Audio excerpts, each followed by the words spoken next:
Right after our son finished his college entrance exams, my husband went on vacation with his mistress. They ended up in a shipwreck. He drowned, leaving me buried in debt, with creditors at my door. I worked myself to the bone, illegal gigs, hauling cement, 16-hour days to pay debts and fund our son's education, home, and car. Then on the day our son made it big, my dead husband reappeared after 7 years with his mistress, ready to cash in. My son affectionately held his mistress's hand, scowling as he kicked me out of the house. "You fool, I was never some orphan you adopted. This is my real mother. You were somewhat useful when younger, but now you just reek of old age. Pack your bags and get lost. Don't ruin our happy family." Years of overwork took their toll, and I dropped dead from sheer rage. When I opened my eyes again, I'd traveled back to the day my husband was about to take his mistress to the beach. Our company's beach retreat will probably last 2 or 3 days. Yajing, make sure you take good care of our son while I'm away. Before leaving, my husband Chen Fei stood by the entryway putting on his shoes while reminding me. When I didn't respond after a long while, he craned his neck and urged, "Yajing, did you hear me? And where's my suitcase? The company car's already at the neighborhood gate. Hurry up and bring it." Just as Chen Fei was rushing anxiously into the house, only then did I slowly wheel out my suitcase, holding the contract as I explained, Coming. It just occurred to me our neighborhood property contract needs renewing. You're the homeowner. Quick. Just sign here real quick." 1. Chen Fei signed impatiently without even reading the contract terms. He hastily scrawled his signature. "Honestly, dumping this on me right before I leave. What exactly have you been doing at home all this time? I'm off now. Don't forget, take good care of our boy."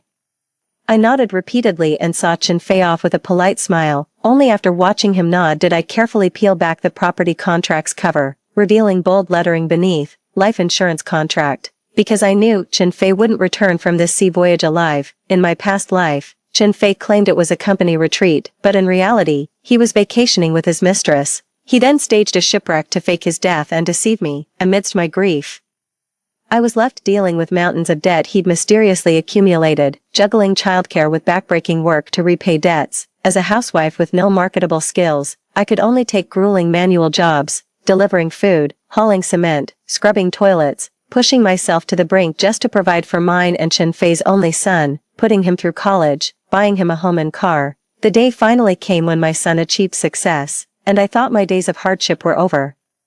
To my shock, Chen Fei came back with his mistress Wan Yuqing. What infuriated me even more was that my own son Chen Tianyu refused to acknowledge me as his mother. Right in front of me, he held Wan Yuqing's hand affectionately while smugly mocking my foolishness. "You idiot, I was never some orphan you adopted. This is my real mother." Then with a dark expression, he had the housekeeper throw all my belongings out, kicked me out of the house I bought for him.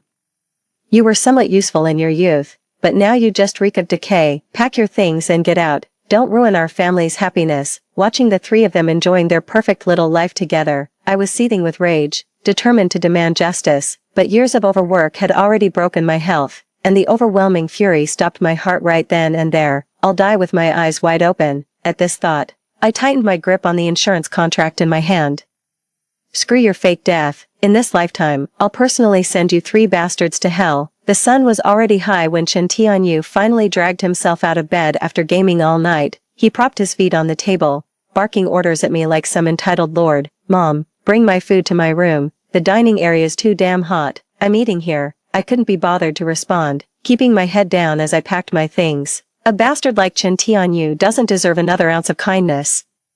Just remembering his ungrateful face from our past life, that homewrecker's blood still running through his veins, makes me sick to my stomach. Chen Tianyu waited for a while, but nothing happened. He shuffled over in his slippers, grumbling curses under his breath. "Are you deaf? Didn't you hear me talking to you? I told you to bring my meal to my room." Without hesitation, I grabbed Chen Fei's razor and hurled it at him. "Deaf my ass. Who the hell do you think you're talking to?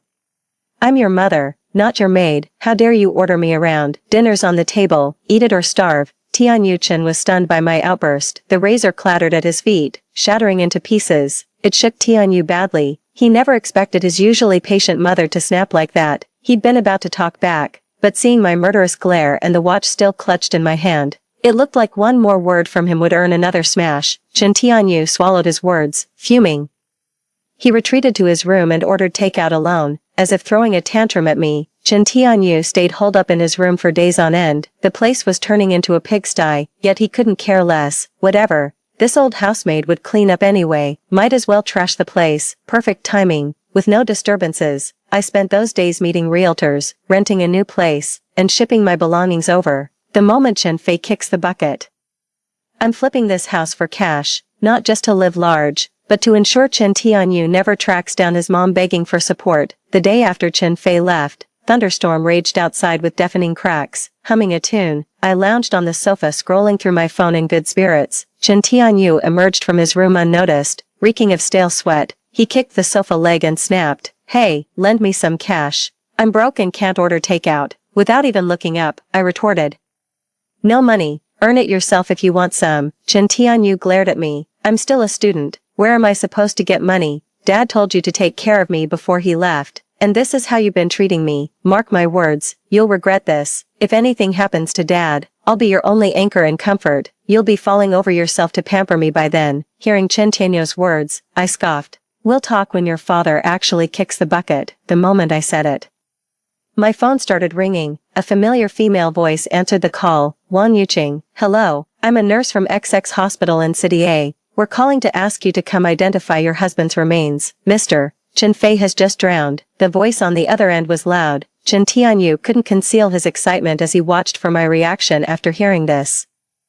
Putting on an exaggerated look of grief, she asked me, "Mom, something terrible happened to Dad. What should we do? Let's hurry to the hospital and see what's going on." 2. I gave her a sidelong glance. Such terrible acting. Hung up without hesitation and brushed it off. What's there to see? Just a damn scam call. Ignore it. Chen Tianyu was completely dumbfounded. I always play by my own rules. After barely 2 minutes of silence, the phone rang again from the other end. I hung up again.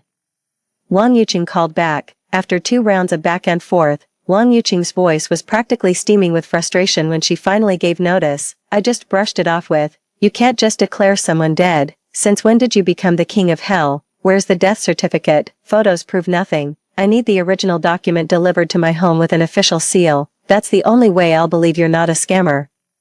Wang Yuqing had no choice but to have a courier deliver the death certificate. Seeing that death certificate stamped with bright red official seals, I stood frozen for what felt like eternity, my entire body trembling uncontrollably. Chen Tianyu secretly gloated beside me, thinking I'd finally accepted Chen Fei's death and begun grieving. Feigning concern, he comforted, "Mom, let's go check on Dad at the hospital first. From now on, it's just you and me relying on each other." But Chen Tianyu didn't know, my trembling comes not from sorrow, but exhilaration. For now, I've successfully dragged everyone down with me. Forging a death certificate. Wang Yuqing, as a hospital nurse, will face criminal charges for this. Head bowed, my voice choked with emotion. "Tianyu, I can't believe it. I refuse to believe your father would just leave us like this. Let me go see him first. After I've seen your father and confirmed everything, I'll let you know. You're still so young. My heart aches for you." With that, I stuffed the death certificate into my bag and walked out the door. The moment I left, Chen Tianyu couldn't wait to start badmouthing me to Wang Yuqing. "Mom, it worked. That bitch actually bought it." She was shaking with grief. "She's driving to the hospital now. Hurry up and get Dad prepped with anesthesia. Soon enough, that idiot will be slaving away for our family." But Chen Tianyu never expected the direction I was driving toward. It was the police station. "Hello, my husband has passed away. I'm here to cancel his household registration." The account closure was processed swiftly. Tianyu Chen kept pressing me about whether I'd gone to the hospital, but I brushed him off with traffic excuses. Right after, I visited the insurance company and easily claimed Fei Chen's insurance payout, a full 3 million, using the death certificate and police station documents. Stepping out of the insurance office, I couldn't stop grinning from ear to ear. Life's 3 greatest joys, promotion, fortune, and widowhood. I've hit the jackpot with 2, but my celebration was cut short. Chen Tianyu called, demanding angrily, "Mom, where on earth have you been? I'm already at the hospital. Dad's really gone. You need to come see him one last time." I quickly pretended to sob and explained, done in one fluid motion. "Tianyu, I was crying so hard I couldn't even grip the steering wheel properly. Had to pull over for a breather. I'm fine now. Be right there." Then I floored it while booking the Forensic Institute en route, even called in a whole van load of security personnel as backup. Crack. "Mrs. Liu, you suspect foul play in your husband's death and want us to confirm through autopsy." I nodded and instructed, "Please conduct the autopsy on-site." By the time I arrived, Chen Fei was already lying in the hospital's farewell hall, covered head to toe with a pale white sheet.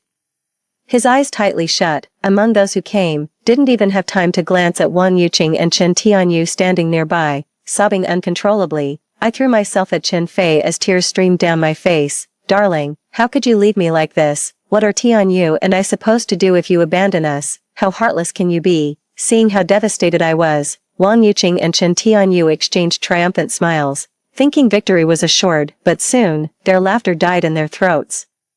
I was so overwhelmed with grief that I started performing CPR on Chen Fei. My technique was all wrong, just brute force pounding away. Each compression made his ribcage creak ominously. From the sound of it, I'd probably cracked a couple of ribs. A few more compressions like that, and I might have finished him off for good. Chen Fei, you're not allowed to die. I'll save you. You will pull through. Chen Tianyu rushed over in a panic to stop me. Like hell I cared about any of that. With this golden opportunity, I'll beat that bastard to death. I shoved Chen Tianyu aside and swung my hand to slap Chen Fei across the face. Chen Fei, how heartless can you be? You're really abandoning me like this. I'll slap some sense into you. Open your eyes and look at me. Slap after slap rained down relentlessly. Wang Yuqing rushed over to stop me. Terrified I'd slap Chen Fei back to consciousness. I kept hitting until Chen Fei's pale face flushed crimson with bruises. Only when Wang Yuqing and Chen Tianyu restrained me together did I finally relent. Wang Yuqing blurted out, "Ms. Liu, I completely understand how you must be feeling, but we should respect the departed. Let your husband rest in peace. You still have your son to care for. Focus on raising him well. You'll need your strength to help him build his future." Chen Tianyu quickly stepped forward and added, "Yeah, Mom, with Dad gone from drowning, you're all I've got now. College tuition, living expenses, and money for a house and car someday. Mom, you're my only lifeline now. You can't afford to collapse. Actually, I noticed the hospital has a toilet cleaning job that doesn't require education or experience. Maybe you could." I smacked Chen Tianyu square on the back of his head so hard my palm went numb. 3. The pain brought tears to Tianyu Chen's eyes. "How dare you hit me?" Even Yuqing Wang nearby immediately scolded. "Are you out of your mind? Stop hitting the child." That just gave me the perfect excuse. I immediately snapped back at her. "You're damn right I hit you. We haven't even figured out how your father died, and you're already bossing your mother around. Besides, this is my son. I'll discipline him however I see fit. Who the hell do you think you are? Just some nurse, telling me what to do. You think drowning explains everything. What if my husband was murdered? Don't take me for a fool. I've hired forensic experts. We'll conduct an autopsy right here to determine the cause of death." As soon as I opened the door, the forensic team and bodyguards who'd been waiting outside filed in one after another. They immediately prepared their tools for the autopsy. Wang Yuqing and Chen Tianyu visibly paled on the spot. They knew perfectly well whether Chen Fei was alive or dead. Never thought I'd have to bring in forensic experts. Wang Yuqing quickly forced an apologetic smile at me. "Ms. Liu, rest assured, we're a hospital. We'd never deceive you. Besides, autopsy is disrespectful to the deceased. Just let your husband go peacefully." Chen Tianyu was also holding me back. "Mom, how could you let them perform an autopsy on Dad? The hospital already issued the death certificate. What exactly are you still worried about? Cover him with the sheet already. Get these coroners out of here. Let Dad rest in peace." A bitter laugh rose inside me. Let him rest. Who'll give me peace after what happened last time? I spun around and snapped at the medical examiner behind me. "I'm the spouse. This is my call. Perform the autopsy right here. Now." Chen Tianyu and Wang Yuqing tried to intervene, but were forcibly restrained by my hired bodyguards. "This isn't an autopsy at all. This is vivisection. If they start cutting, even a living person could end up carved into a corpse." But the two struggled helplessly, forced to watch as the lead forensic examiner raised the gleaming scalpel. A cold flash, the blade plunged straight toward Chen Fei's heart. It would slice through Chen Fei's flesh. Wang Yuqing struggled and roared. I lied. Chen Fei's still alive. The air in the farewell hall seemed to freeze instantly. After a long pause, I let out a soft chuckle.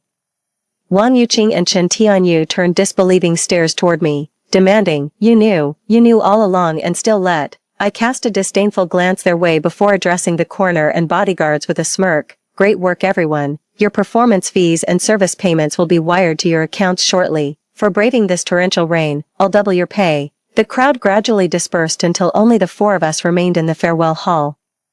I glanced at Chen Fei's corpse under the white sheet and tilted my chin toward Wang Yuqing. "Wake him up. This brilliant plan, Chen Fei's idea, wasn't it? Care to have a proper chat?" The injection took effect. Chen Fei gradually came to, and upon seeing Wang Yuqing, He grabbed her hand excitedly and said, "Well, did that bitch buy it? Were you kneeling beside me in tears, swearing to provide for our tea on you?" But the more Chen Feiyue spoke, the more Wang Yuqing's expression darkened. Until her gaze landed on me nearby and she jumped in shock. "Holy shit, what are you doing here?" Just as Chen Fei was completely baffled, Chen Tianyu suddenly spoke up to explain, "Dad, she already knows everything." Seeing me grinning triumphantly at him, Chen Fei threw caution to the wind, grabbing Wang Yuqing's hand while reassuring Chen Tianyu, "So what if they find out? At worst I'll divorce her. I've been wanting out of this marriage forever.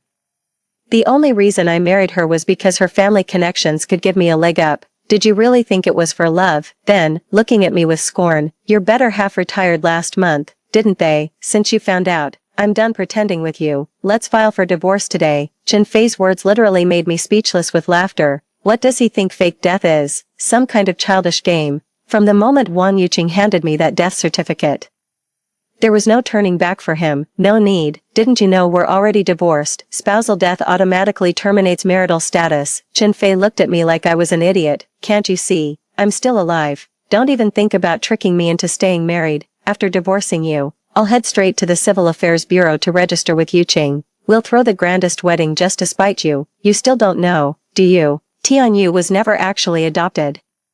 Following Chen Fei's triumphant gaze, I looked at Chen Tianyu, chin held high with pride. He stood up and walked over to Wang Yuqing before addressing me. "This is my real mother." Chen Tianyu stared at me eagerly. He was waiting to see my face twist in shock and heartbreak any second now. I just watched them blankly, numb to the core. It felt like watching an unfunny comedy show. How lovely, the family of three is reunited. Perfect in every way, except we can't be listed on the same household register. Chen Fei furrowed his brows, sensing something was off, tentatively asked me. I shook my head with a wry smile and tossed the copy of his household deregistration certificate in front of him. "What I'm saying is, while you're still breathing, legally speaking, you're already dead, Chen Fei. Still haven't figured it out. Right now, you're a ghost citizen." Chen Fei's face instantly drained of color. Wang Yuqing immediately caught on beside me, pointing and yelling angrily, "You're the one who made me issue that death certificate. You had the household registration cancelled. What a vicious scheme you've concocted, woman." Chen Tianyu suddenly caught on and hastily added, "I knew there was something fishy about her being so late to the hospital. I arrived before her. She was setting us up all along." I tilted my head dismissively, completely brushing off their accusations. Said with genuine concern, "You could reinstate your identity, but Wang Yuqing who issued your death certificate would likely face prison time. Oh, by the way, forgot to mention that contract you signed before leaving wasn't a property agreement, it was an insurance policy. If you reclaim your identity, you'll be jailed for insurance fraud too. The amount's not huge though, just 25 years tops. When you two get married, I'll be sure to give you a wedding gift." With that, I grabbed my bag and walked out, leaving behind three pale-faced people staring at each other in shock. That very night, Chen Fei couldn't resist calling me, "Lu Yajing, what the hell are you trying to do?" After closing my account, I can't use Alipay, WeChat or any other apps. HR says there's suddenly an issue with my social security status. I can't even pay taxes properly. They gave me 3 days to fix this or I'm fired. You need to fix this right now. I burst out laughing and shot back at Chen Fei, "Just like you planned all along, making people's lives miserable. Besides, do you think I own the police station, that I can just snap my fingers to change official records?" My nonchalant attitude drove Chen Fei absolutely up the wall. "Just tell them you made a mistake or issued a fake death certificate. Get them to reinstate my household registration. Listen up, Lu Yajing. If you dare make my life hell, I'll make sure yours is worse." But I just laughed even louder. "What's all this barking about?" "Yes, undocumented trash," hung up abruptly without hesitation. I couldn't care less about Chen Fei's empty threats. For, after all these years of marriage, I know him inside out. A spineless bully who fears death above all. Right now he's probably throwing a tantrum at home, raging impotently about to smash his phone. Just as expected, Chen Fei could only vent his frustration on a throw pillow. Before he'd even hit it twice, a foul stench began wafting through the house. Absolutely revolting. Following the smell led straight to Chen Tianyu's room. "Tianyu, what on earth happened here? Why is your room filled with trash? The whole place reeks." Chen Tianyu had just settled on the couch after ordering takeout when it suddenly hit him. "Holy shit. I forgot to clean up. I was gonna make that old hag tidy everything for me, but she went full menopause on me, throwing your razor at me. Pissed me off so much I left the mess there. I'll just get mom to do it later." she's never cleaned my room my whole damn life. Chen Fei shot Chen Tianyu a dirty look, snapped irritably, go clean up your own damn mess. Your mom's pulling night shift tonight, her overtime pays all that's keeping this household afloat. Who has time to clean your room? Chen Tianyu had no choice. He could only pout reluctantly and clean the room while holding his nose. Sigh, if only that old woman were still around. Early the next morning, my phone started blowing up with calls. At first I thought it was just spam messages, but then the notifications kept coming nonstop. That's when I knew something was wrong. The moment I answered, a torrent of obscenities came blasting through the receiver. Fucking finally, the call went through. Lu Yajing, pay up. Your deadbeat husband owes me over $1 million, stop playing dumb, he's dead but you're still breathing. As his wife, you're responsible for his debts, or I'll come smash your fucking house tomorrow. It finally dawned on me that Chen Fei's threat over the phone yesterday, making my life miserable, was referring to this, taking out loans under our joint marital name, but since he's already dead, creditors have no choice but to come after me for repayment. Last time around, he used this exact scheme to force me into slaving away to pay off over $1 million in his debts. It wasn't until he showed up with Wang Yuqing, smugly revealing the truth, that I realized the whole thing had been an elaborate con. Chen Fei deliberately set me up with a debt collection gang. They made me struggle month after month to repay debts, only for them to pocket all the money in the end. What's your cut? 30 to 70. Though Chen Fei's never that generous, more like 20 to 80, right? After squeezing money out of me, you two split at 20 to 80. For this one, 2 million IOU, you're getting a 240k commission, am I right? The person on the other end froze. They never expected I'd uncover the truth. In my past life, I'd struggled with this two debts die with the debtor, and rejecting inheritance means avoiding liabilities. But Chen Tianyu eventually convinced me, Mom, this house is Dad's last keepsake for us. If we give up half ownership, they'll definitely sue to force a sale and take half the money. This is our home, Mom, we can't lose our home. So I decided to take on over $1 million in debt to keep our home. Looking back now, I was being ridiculously naive. What Chen Tianyu really meant back then wasn't that he couldn't live without a home, it was that he couldn't live without that $1,000,000+ yuan. How did you know? I scoffed and replied, none of your business. Just letting you know, that trick won't work on me. Because I've already sold this house. Hearing this, Chen Fei snatched the phone and demanded incredulously, sold? How dare you sell our house behind our backs? I just snapped a photo of the sales contract and sent it over. The date's fresh, just yesterday afternoon. Because you're dead, that's why. I own half. Your half, since you're deceased, goes to your spouse, children, or parents. But your parents passed years ago, so legally speaking, when the house sells for 2 million, I get 1.5, and Chen Tianyu gets 500,000. I'll have my lawyer transfer the money to Chen Tianyu later. Beep beep beep. Chen Fei was losing his mind. Never expected me to play such a masterstroke. Not only was his account terminated abruptly, but even his house got sold in record time. The person vanished without a trace. The only phone number I can reach them through could get blocked any minute. God knows what the hell I'm supposed to do now. Misfortunes never come singly. No sooner had the lawyer handed Chen Tianyu the bank card with 500,000 yuan than the new owners kicked them out. Wang Yuqing had been fantasizing that after driving me, the rightful mistress, away, she'd waltz right into that big house. Little did she expect to see Chen Fei and Chen Tianyu hauling their belongings instead. Barging into her rental apartment without hesitation, Wang Yuqing blew her top at Chen Fei the moment she heard about it. What's 500,000 gonna do? Can't even buy a decent home, won't cover rent for long either. Chen Fei, Tianyu's college tuition, living expenses, future home, car, plus our retirement fund. You think 500,000 can cover all that? Even if it were dollars, we'd burn through it. Chen Tianyu also pressured Chen Fei from the side. That's right, Dad, if this continues, we won't be able to make ends meet. At first, Chen Fei didn't think the matter was all that serious. If his old company let him go, he could always find another job. Even if he got blacklisted and couldn't land a full-time gig, surely part-time work wouldn't be out of reach. After all, he'd climbed to middle management before. Slumming it as a regular grunt now shouldn't be an issue, but reality slapped him hard across the face. 12 million college graduates enter the job market every year. Why would any company hire an unstable, unmotivated man pushing 50, getting picked over until the very end? Chen Fei only accepted the job out of sheer financial desperation, working like crazy only to earn less than half of Wang Yuqing's income. Wang Yuqing only married Chen Fei for an easy life. Now the tables have turned. He's living off her instead. The more she looked at Chen Fei, the more everything about him irritated her. Yuqing, is there any food left at home? I've been swamped tonight and didn't even have time to eat. Wang Yuqing had just returned from her night shift, utterly exhausted.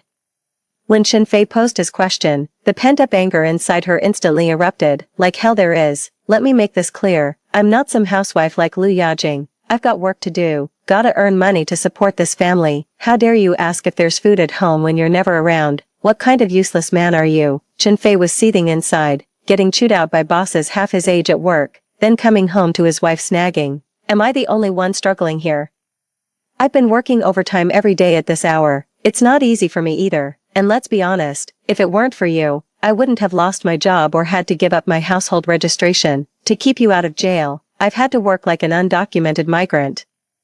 I can't believe you're treating me like this. I'm beyond disappointed. Wang Yuqing's fury burned even hotter after hearing this. To keep me out of jail, cut the righteous act. Chen Fei, your noble words don't fool me. If we reinstate your household registration at the station, they'll investigate and you'll end up behind bars too. Don't pretend this is for my sake. You're saving your own skin. This is my place. I'm the one paying rent here. If I disgust you so much, get out.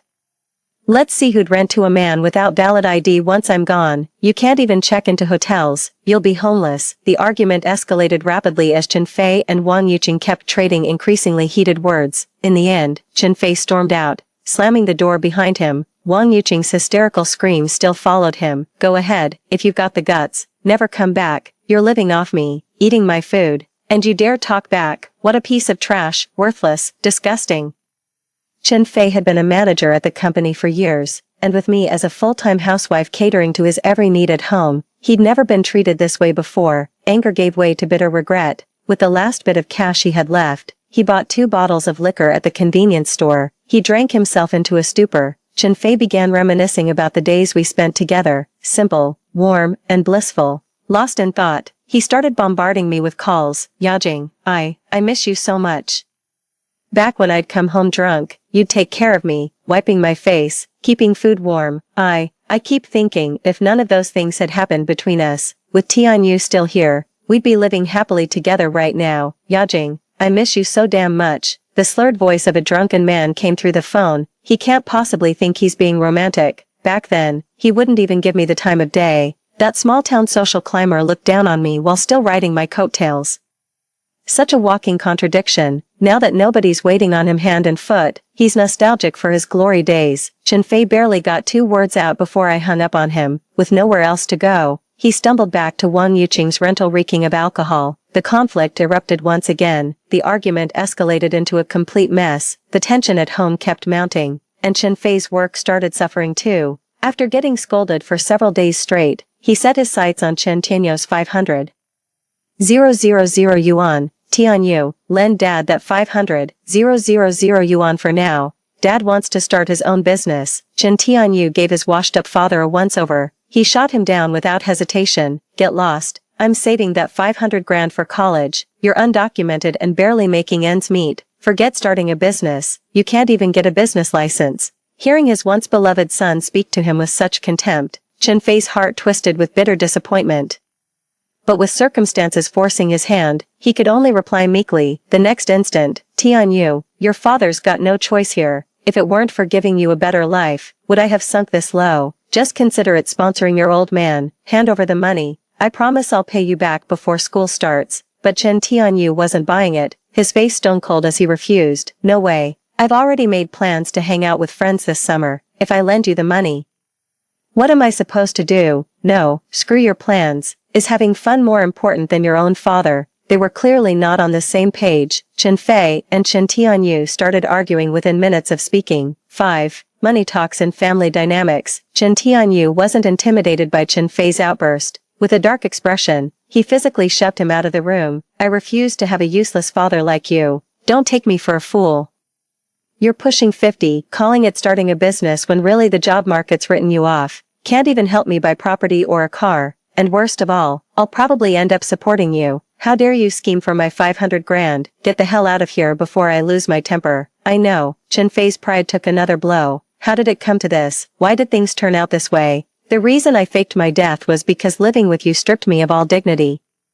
Every time I saw your face, I'd remember how I groveled and begged to marry you back then. Never imagined life could sink 10 times lower than rock bottom. Wang Yuqing looked down on him with open contempt. Now even his own son was turning away from him. Chen Fei descended into alcoholism. He drowned himself in alcohol every day to escape reality, and I stopped answering his harassing calls altogether. Disgusted by his hopeless drunken state, Wang Yuqing locked him out of their home.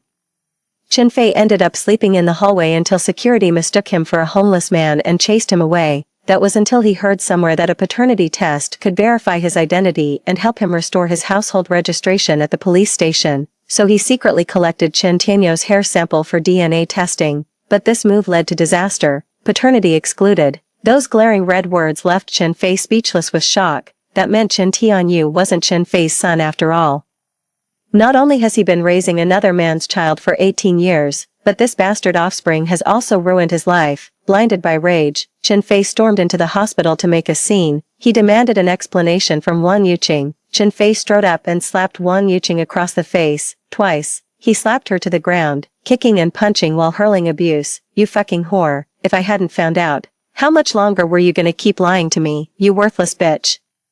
Chen Tianyou isn't even my blood. What right does he have to take my $500,000? What fucking right? It's you and your bastard son who ruined me. I used to be a top official, and now look at me, living like a sewer rat, always hiding. Seeing him in this deranged state, Wang Yuqing had finally had enough and immediately started shouting back. That wasn't your choice. You're pathetic. You had to cling to me, stringing me along all these years without commitment. I couldn't even see my own son openly, and now I'm stuck watching you drunkenly stumbling around the house like worthless trash. You think I don't despise you? Damn it. The only reason anyone put up with your sorry ass was your fucking money, moron. If I'll be your mistress, I can damn well be someone else's too. Their argument quickly escalated into physical violence. Hospital staff inevitably called the police, and Chen Fei, blinded by rage, spilled everything without holding back. I'd rather rot in jail than keep living this stray dog's life. Just as he wished, the police promptly arrested Chen Fei and Wang Yuqing. When someone who'd been declared dead with a massive insurance payout miraculously came back to life. The insurance company caught on immediately. Not being greedy, I voluntarily returned the compensation money right away. Since I was an unwitting participant in the insurance fraud, I wasn't involved in the trial. Wang Yuqing was sentenced to 3 years in prison for forging death certificates and misusing hospital seals. Chen Fei faced charges for insurance fraud and scams, but since I ultimately returned the insurance payout, he avoided the harshest penalty. He still got sentenced to 10 years.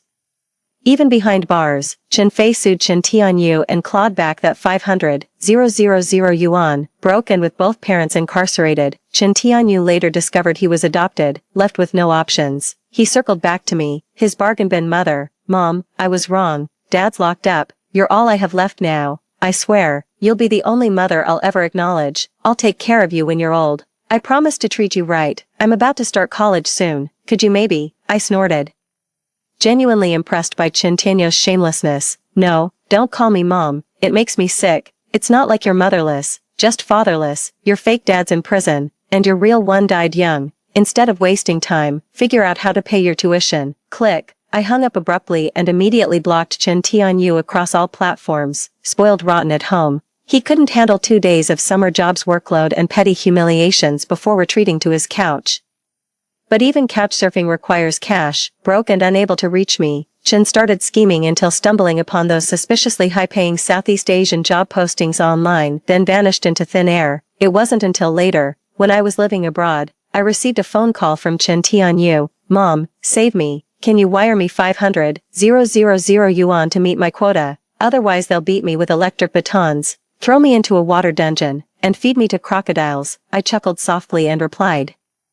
I told you not to call me mom. Disgusting. A piece of trash like you. Even crocodiles would spit you out. Transfer 500k. I'll burn you 500k in hell money. Much faster. I wasn't finished. The receiver erupted with the sickening thuds of wood striking flesh, punctuated by Chen Tianyou's agonized screams. The call was abruptly terminated. I smiled faintly, gazing at the picturesque landscape surrounding my temporary abode. I ejected the worn-out SIM card and replaced it with a fresh one.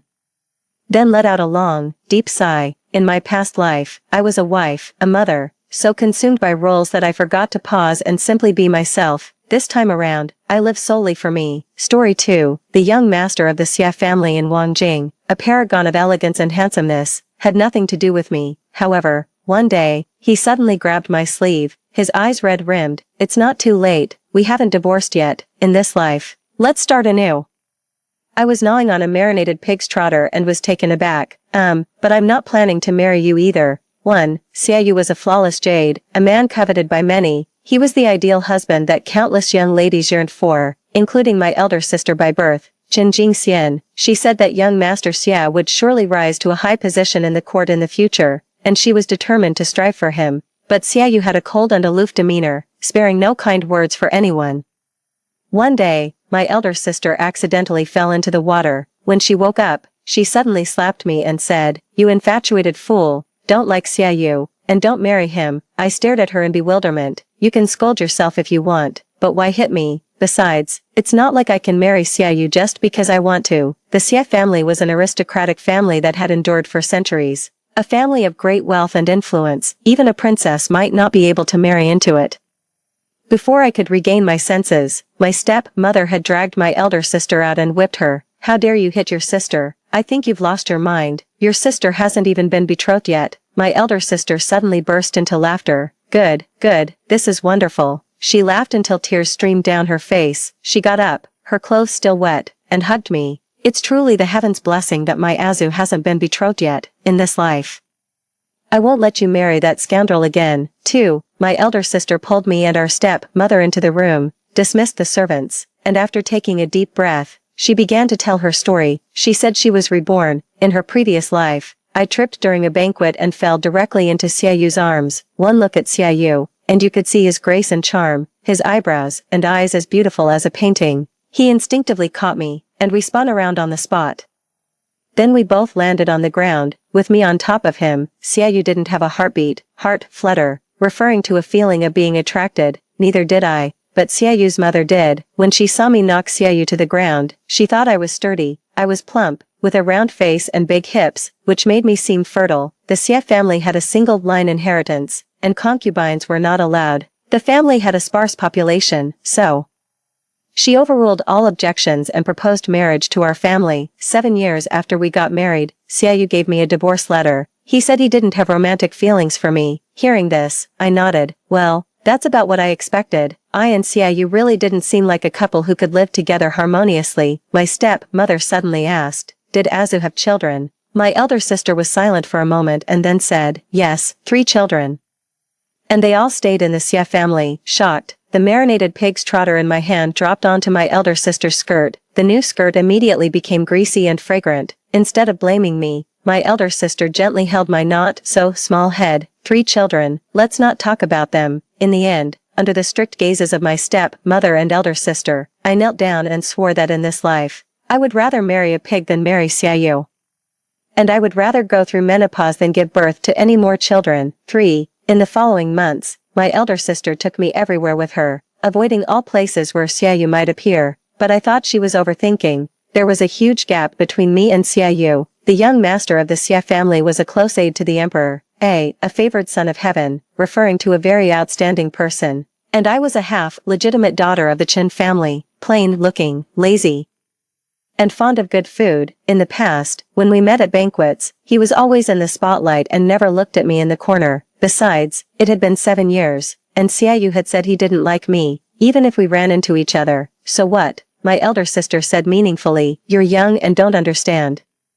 Although he doesn't like you, it doesn't stop him from sleeping with you for 7 years." When she said this, she snorted, showing more and more disgust towards Xiaoyu. "If he was also reborn, there's a good chance he would harm you again." The matter of being reborn wasn't like growing a pound of meat. It couldn't happen whenever one wanted, and not everyone had this chance. At that time, I scoffed at this idea. On the way, we met some noble ladies who we didn't get along with before.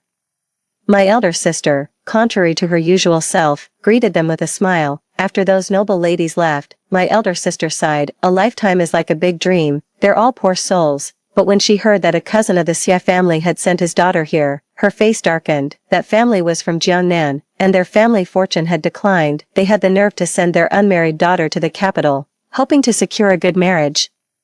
The girl named Shinqingji was delicate and frail, but her back was straight, as if she had an unyielding spirit, and she looked particularly pitiful. Xiaoyu's mother, being kind-hearted, kept her. My elder sister rolled her eyes but didn't say anything. I wasn't interested in asking either. The spring days were long and the spring scenery was delightful. The good days passed quickly, in a blink of an eye.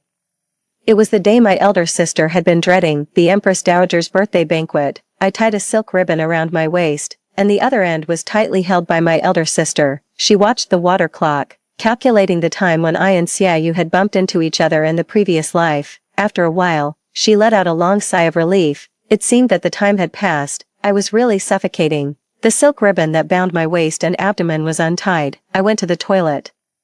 And at the corner, I saw a person. The gentleman was as beautiful as jade, so good-looking that it made people forget everything. The moment he saw me, his eyes showed a moment of daze. When I passed by him, he called out to me, "Chenanju, do you love me so much that you can't even look at me?"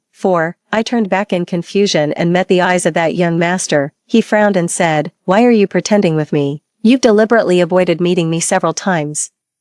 Isn't it because you don't want to see me like in the previous life? Unfortunately, you didn't get what you wanted." Hearing these words, I suddenly realized, so, this was Xiaoyu. He looked like a celestial being. My elder sister was wrong. It wasn't him who slept with me for 7 years, but me who slept with him for 7 years. Seeing that I didn't say anything, Xiaoyu's voice turned colder. "Do you avoid me like a snake or a scorpion? You don't even want to say a word to me." His clenched hands had whitened knuckles, and his sharp eyes landed on me, filled with dissatisfaction. I really needed to pee, bro, and my elder sister didn't allow me to talk to him. I turned and ran, leaving Xiaoyu behind. He said, "Chenanju, we were husband and wife. Even if I've wronged you, can't we even be friends?" His figure was slender and upright. Standing there, he seemed a bit aggrieved. I really didn't understand what he was up to. Did he really want to be friends with me that much? After returning to the banquet, I truthfully reported the encounter with Xiaoyu. My elder sister crushed the wine cup, sneering. Her murderous gaze penetrated the curtain separating the men's and women's seating areas. On the other side of the curtain, not far away, was a figure in white. It was not difficult to tell that it was Xiaoyu. I buried my head in eating, not daring to breathe, after the banquet had gone on for a while. A woman arrived late. She was as delicate as a willow in the wind. With a graceful bow, she made the men's seating area quiet for a moment. She introduced herself. It was Shinqingji, the cousin of the Xia family. She was very good at talking and soon won the praise of several noble ladies. Everyone praised her as a talented woman. Shinqingji quickly said, "When it comes to learning, I can't compare to my cousin at all. I haven't seen my cousin in these days. I've heard in Jiangnan that my cousin is extremely learned and is a rare man in the world. I've always admired him. If I could just see him." Her voice was clear and unhurried. Behind the curtain, the figure in white paused in the action of raising the wine cup. Obviously, these words had reached Xiaoyu's ears. My elder sister snorted, putting on an act. Suddenly, an idea flashed in my mind. Could it be that she was the reason for my divorce from Xiaoyu? 5.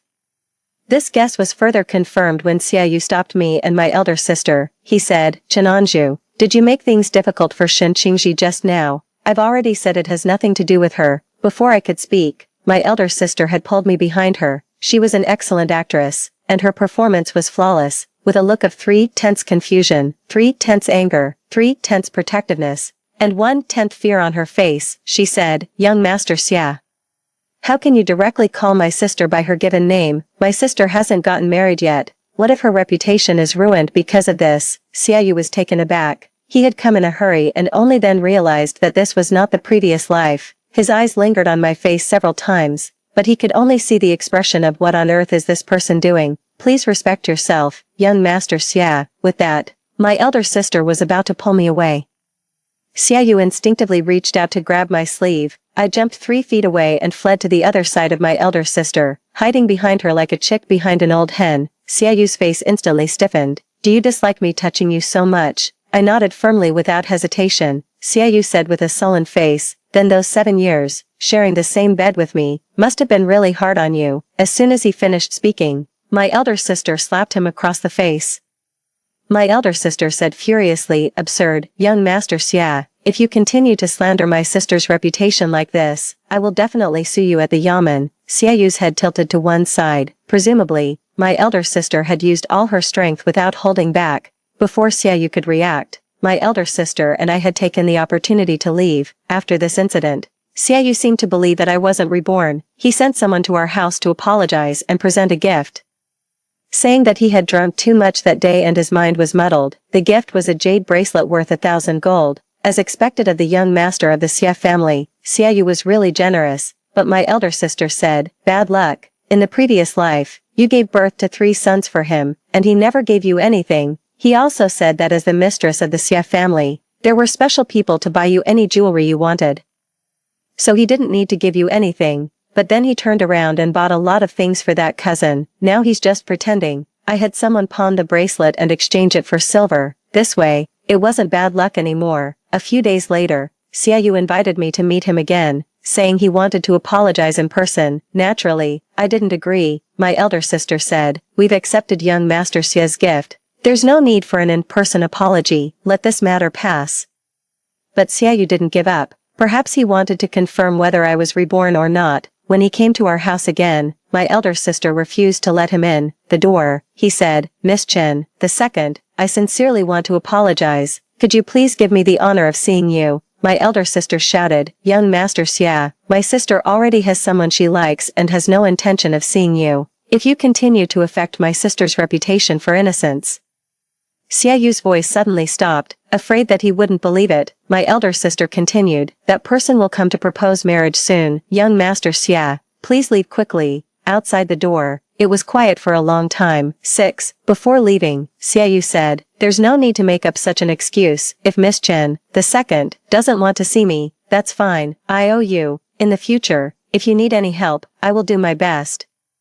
This of course didn't refer to those few offensive words a few days ago. It referred to the 7 years in the previous life. After that day, Xiaoyu didn't show up again. My elder sister still wasn't at ease. She dragged our step-mother and really started to look for a man for me. At the same time, in the tea house, people were talking about Xiaoyu and Shen Qingji. Shen Qingji was being molested by hooligans, and by chance, Xiaoyu passed by and saved the beauty.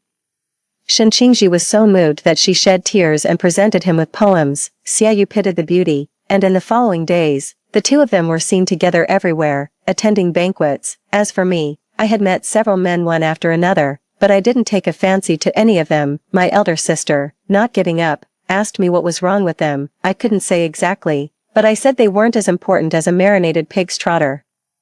Perhaps it was just a matter of not having a connection. After thinking for a few days, my elder sister sent someone to Jiangnan to find a man surnamed Wei. She said that Wei Nanting would come to Wangjing to take the imperial examination and pass it several years later. Later, after I got divorced and lived alone, he happened to live next door and took good care of me. She said that at that time, she had gone to a foreign land with her husband's family and didn't know the details of what happened between me and Wei Nanting. His family background is a bit humble, but if you really like him, I will help you. I replied lackadaisically. I thought he must be a poor scholar, but when the person was really brought in front of me, I was so shocked that my jaw dropped. The meeting place was in a pavilion in the middle of a lake. The person who came was 9 feet tall, wearing a short, sleeved shirt. His exposed arms were muscular, his back was broad, and his waist was narrow. He had a dark and honest smiling face, and when he smiled, a row of shiny white teeth showed. My elder sister, seeing my stunned look, added, "The #1 martial arts scholar." After my elder sister said this, she gracefully left, leaving me stunned. The atmosphere suddenly became awkward. After a while,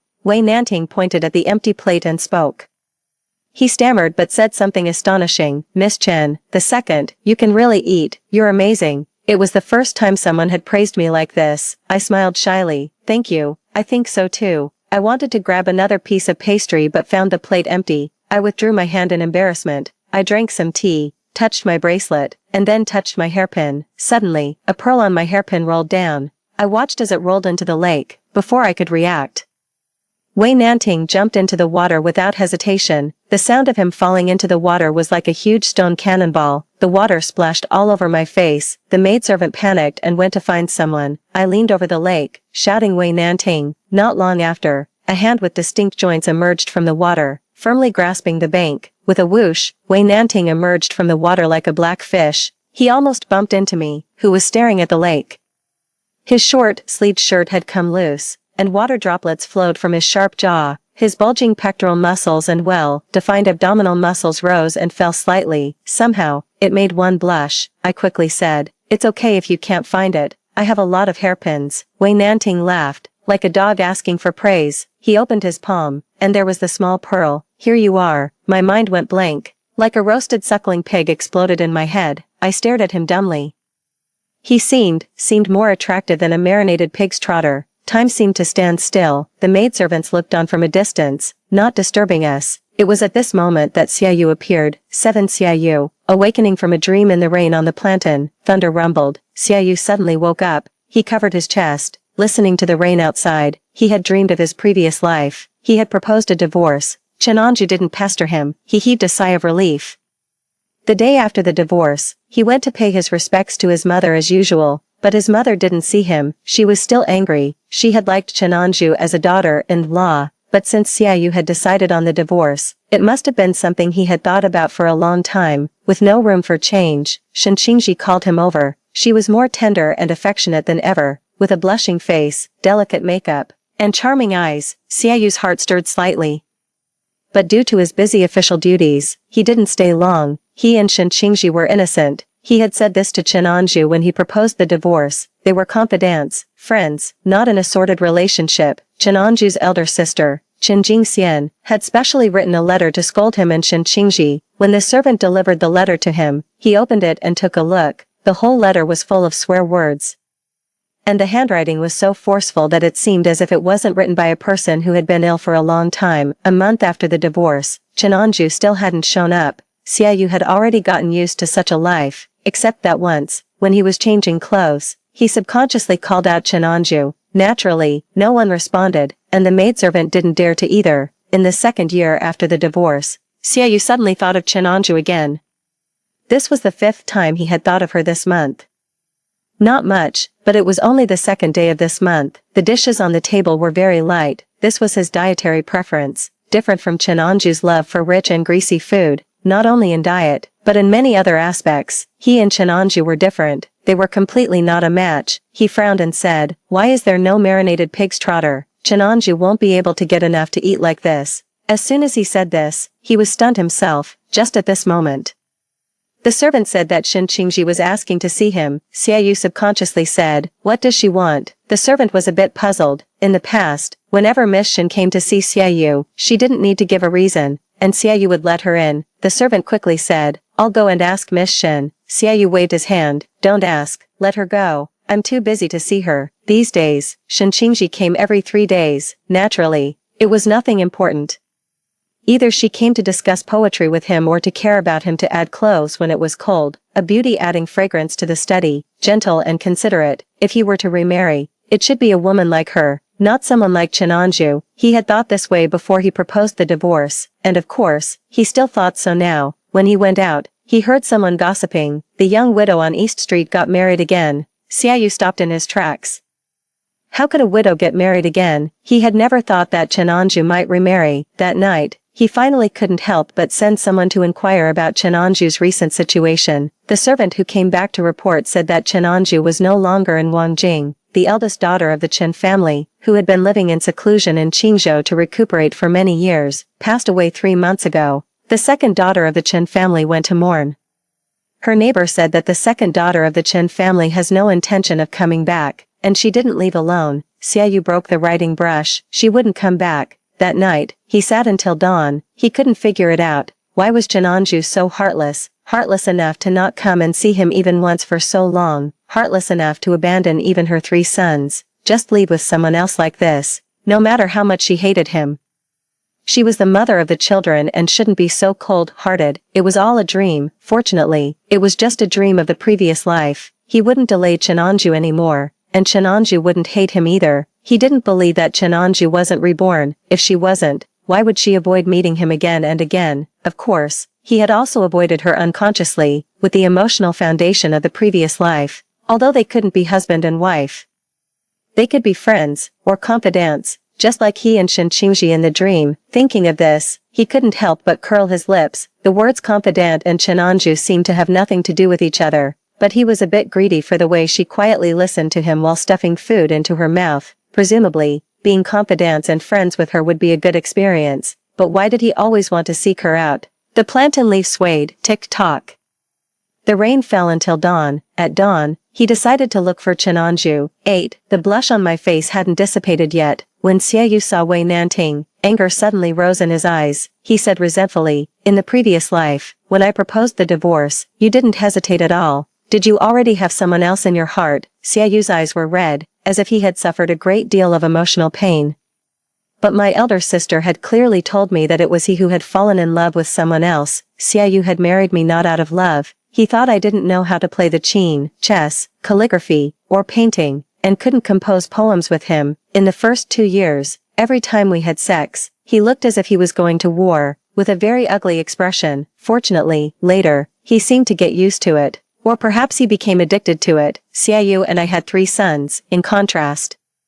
Shen Qingji was different from me. She seemed to be a wife tailor-made for him, meeting all his expectations. According to my elder sister, I was infatuated with Xiaoyu. The first time I saw Xiaoyu and Shen Qingji drinking under the moon, I sensed something was wrong. Xiaoyu didn't explain anything to me. After the first time, there were the second, third, countless times, sometimes in the plum garden outside the city, sometimes in the poetry club, in short, all elegant places. They were confidants, smiling at each other. They might not have gone that far yet, so, when Xiaoyu proposed the divorce to me, he was very righteous. He said he hadn't done anything to betray me, and neither had Shen Qingji. The 2 of them were innocent. It was just that he had discovered his true feelings and didn't love me. My 3 sons said that Aunt Shen was more like a lady of a big family than me, and I was really too vulgar. Just like that, I signed the divorce agreement. The day I left the Xia family, no one saw me off. When I heard this, I was very shocked. I couldn't imagine that I would fall in love with someone like Xiaoyu. Could it be that feelings are developed through sleeping together? Then this time, I'll never sleep with him again. At this moment, Xiaoyu still wanted to say something, but I grabbed Wei Nanting and ran. My elder sister said that I could only interact with Xiaoyu in her presence, since she wasn't there. I naturally couldn't talk to Xiaoyu. Wei Nanting might look big and strong, but he was very obedient and didn't ask a single question. As we ran, he carried me on his shoulder. I pointed the way, and he ran in that direction. I took a moment to look back at Xiaoyu. He was standing there alone, like a discarded dog, back at the Chen family. My elder sister asked Wei Nanting, "What do you think of my Azu?" Wei Nanting's dark face turned red, looking rustic yet handsome. "Miss Chen, the second, is the best." My elder sister nodded in satisfaction and then carefully questioned him for a long time. She confirmed that he was an orphan, with a clean background, no childhood betrothed wife, no childhood sweetheart, no cousin, and no first love. I was dumbfounded. After getting a satisfactory answer, my elder sister asked Wei Nanting, "In the future, I will use Azu's pocket money to support you. After you pass the imperial examination with honors, you must repay her 1,000 times or even 100 times, whether it's with silver or something else. You two can discuss it yourself." As she spoke, she ordered someone to bring a contract. Before I could react, Wei Nanting had signed and sealed it. After Wei Nanting left, I finally summoned the courage to say, "Sister, I didn't. Ever since he came, you've even forgotten to eat the steamed buns with preserved vegetable and pork filling. What else do I not understand?" I twisted my handkerchief and said, "I just think he's big and strong, with a crispy outer layer. He seems to be very delicious. Could this be the feeling of being in love?" Then in Wei Nanting's eyes, "Am I like a white, flour-steamed bun?" My elder sister left with an indescribable expression. 9. I thought that someone as aloof-looking as Xiaoyu would stop coming after I ignored him, but unexpectedly, he was a bit like a lingering ghost. After my elder sister was reborn, she was very busy, but she no longer focused on needlework, household management, or poetry, qin, and chess. She said that life was only a few decades, and learning these things was a waste of life. She hoarded food, helped children, and also funded a caravan to search for various rare medicinal herbs. My father had some objections at first, but after a long talk with my step-mother and elder sister, he no longer interfered. As for my elder sister's marriage, according to her, in the previous life, she had married the young master of the Wang family. That person, as she had expected, later became a high-ranking official of the 3rd rank. The Wang family came to propose marriage just like in the previous life. I peeked at him from behind the screen. My former brother-in-law was handsome, tall, and learned, but for some reason, my elder sister didn't agree this time. My father politely declined. saying that he still wanted to keep my elder sister by his side for 2 more years. The young master of the Wan family was a bit surprised when he heard this. Before, although my elder sister had her eyes on Xiaoyu, she knew the truth of not putting all her eggs in one basket. Xiaoyu was like the moon in the sky, and it was very likely that she couldn't get him. This young master of the Wan family was my elder sister's first choice. Naturally, the young master of the Wan family didn't only have contact with my elder sister. When he left, there was some reluctance in his eyes. The next day, he invited my elder sister to meet him. My elder sister burned his letter and asked the servant to convey a message. Just say that I'm too busy to see him. Young Master Wang is a smart person and will naturally understand my meaning. I asked my elder sister if the young master of the Wan family had done something to betray her in the previous life. Unexpectedly, my elder sister shook her head. He didn't do anything to betray me. He gave me the status of a principal wife. He didn't take a concubine until 5 years after I failed to conceive, and he never doted on the concubine and mistreated the wife. It's just that. My elder sister curled the corners of her mouth into a smile. It's just that later I got sick. And he didn't hesitate to send me to Qingzhou to recuperate, and he didn't delay in taking a secondary wife. He really didn't do anything to betray me. He just took every step that was most beneficial to him. Since ancient times, men have seemed to be born knowing that at what time they should make what choices that are beneficial to themselves. I didn't have as many emotions as my elder sister. I only heard the key word. She got sick. My birth mother died in childbirth, and since I was born, I was registered under my step-mother's name. It was said that my birth mother was once my father's childhood sweetheart. Some people gossiped that my step-mother would surely ruin me, but if I could lie in bed for a lifetime, it was something many people couldn't even dream of. If I were more diligent and hard-working, I would just change from being Mrs. Zhang Chen to Mrs. Li Chen or Mrs. Xia Chen, bearing fruits for others and letting others pick them. Since I was young, my elder sister had protected me. I didn't have big ambitions and was already very content. I cried loudly, burying my face in my elder sister's sleeve. My elder sister said, "What are you crying for? It's not an incurable disease. Do you not know whether I married Wei Nanting because you died early?" My elder sister didn't expect me to be so smart and was immediately speechless. In the end, she compromised and said that this life she would definitely take good care of herself and not get sick again. I blew my nose on her sleeve and looked at her accusingly. She coaxed me for a long time and finally reluctantly took me to the largest restaurant in Wangjing. After a full meal, she took me to pick jewelry. I wore a peony-shaped hairpin and then, reluctantly, put on a smile again. Do I look good? As soon as I turned around, I saw Xiaoyu. 10. Xiaoyu's eyes landed on my face. Today, he was wearing a plain white long gown, with a jade crown on his head, and his jet black hair was neatly combed. He looked more refined and handsome than the previous 2 times I saw him. After a moment of daze, surprise, and pride appeared in his eyes. "Chenanju, no matter how hard you try, I won't marry you this life." Before he could finish speaking, I bumped into him and said, "You're in the way." He staggered from being hit by me but didn't get angry. He looked at me with some helplessness, as if he thought I was throwing a tantrum because I had lost face. My elder sister pulled me to her side, sneered, and glanced at Xiaoyu coldly. "Young Master Xia, we have something to do. We'll take our leave first." My elder sister didn't want to pay attention to him and pulled me away, but looking at Xiaoyu, for some reason, a sudden burst of anger rose in my heart. Why could he be reborn with my elder sister? The more I thought about it, the angrier I became. Finally, in Xiaoyu's astonished eyes, I punched him in the face. Xiaoyu staggered and fell like a white butterfly. His hand landed on the broken teacup, and blood immediately appeared, but he seemed not to notice, just looking at me in disbelief. "Chenanju, how could you hit me?" What answered him was my next heavy punch. The emotions that had just been soothed by my elder sister exploded like a boiling boiler. Why, my elder sister died young, and what about him? Did he live to be 70 or 80 with the 3 children? I usually ate a lot and was also very active. I wasn't just fat for nothing. I straddled Xiaoyu and punched him with all my strength. Soon, Xiaoyu didn't have the energy to speak. The servants of the Xia family were blocked outside the crowd by my elder sister and the maidservants. After a long time, my elder sister came to pull me up. Okay. Young Master Xia didn't mean it either. I stood up and left. Xiaoyu called my name with difficulty. He had a black and blue face, his hair was messy, and he looked extremely miserable, but I had to say that he had a good-looking face, and at this moment, he had a unique charm. Unfortunately, I didn't like such a skinny and dry-looking person. "Chenanju, do you hate me so much because you still love me?" "It's just hatred born from love. I turned around and kicked him. I don't know you well. Xiaoyu blinked when he heard this. Looking at me with a smile, as if he had seen through my tough talk, my elder sister sized him up and sneered. She said, "Young Master Xia, have you received the letter I sent from Qingzhou?" Xiaoyu was stunned for a moment and then suddenly widened his eyes. He was so intelligent that he naturally understood. It was my elder sister who was reborn, not me. Only then did he confirm that I wasn't the Mrs. Xia Chen who had spent 7 years with him.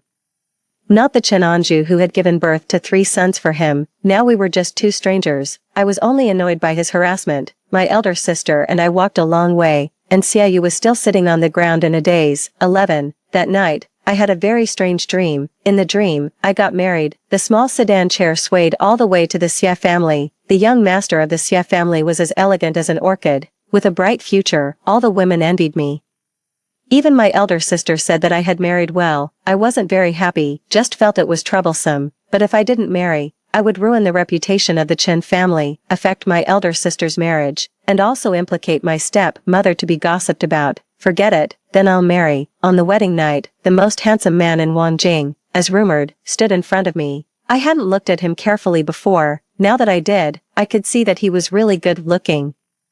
But he was a bit too thin and too pale, like boiled chicken breast, dry and tasteless, definitely not very delicious. Xiaoyu's cold eyes glanced at me indifferently and said, "This marriage wasn't my wish. In the future, I'll give you the honor of being Mrs. Xia, but don't expect anything else. Crazy. If it wasn't your wish, why didn't you make it clear to your mother?" I rolled my eyes and fell asleep. Xiaoyu, who was standing by the window, was surprised for a moment but then climbed onto the bed and slept with me. However, as we slept, his hand touched my waist. "You need to give birth to the Xia family's offspring as soon as possible." One moment he said he didn't like me, and the next he wanted to have a baby with me. My elder sister always said I wasn't very smart. I really wasn't, because I really couldn't understand Xiaoyu's way of thinking. Forget it. I had to have children anyway.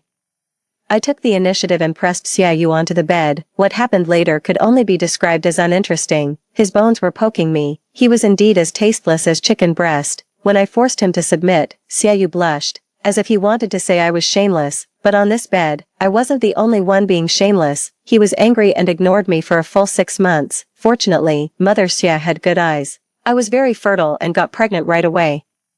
Xiaoyu and I maintained a polite relationship. Although he was cold, he wouldn't make things difficult for me. I had a good life, but others didn't think so. They thought I must be very painful, because I had lost my husband's love right after getting married. The turning point in my relationship with Xiaoyu was when I happened to save him from being forced to drink alcohol in a restaurant, and he repaid me with his body, me. Just like that, I was pregnant with the second child. The difference was that this time he took extra good care of me, really like a father-to-be. He was also like many fathers, having a female confidant, Shen Qingji, and he would meet in front of my eyes to compose poems, drink wine, and have a good time. I didn't care. The first time I saw them, I even felt a bit embarrassed, as if I had interrupted their elegant time. I left in a hurry, but Xiaoyu seemed to have misunderstood and thought I was jealous of him. "You are the mistress of the Xia family, you should be magnanimous," he said righteously. "Qingji and I are innocent, you shouldn't be so disrespectful to her." He apologized to Shen Qingji on my behalf and sent her many valuable gifts. When Mother Xia found out, she called Xiaoyu over and scolded him. Turning around, Xiaoyu took this grudge out on me. He came into my room late at night and tossed me around. I was extremely puzzled, whether it was a reward or a punishment.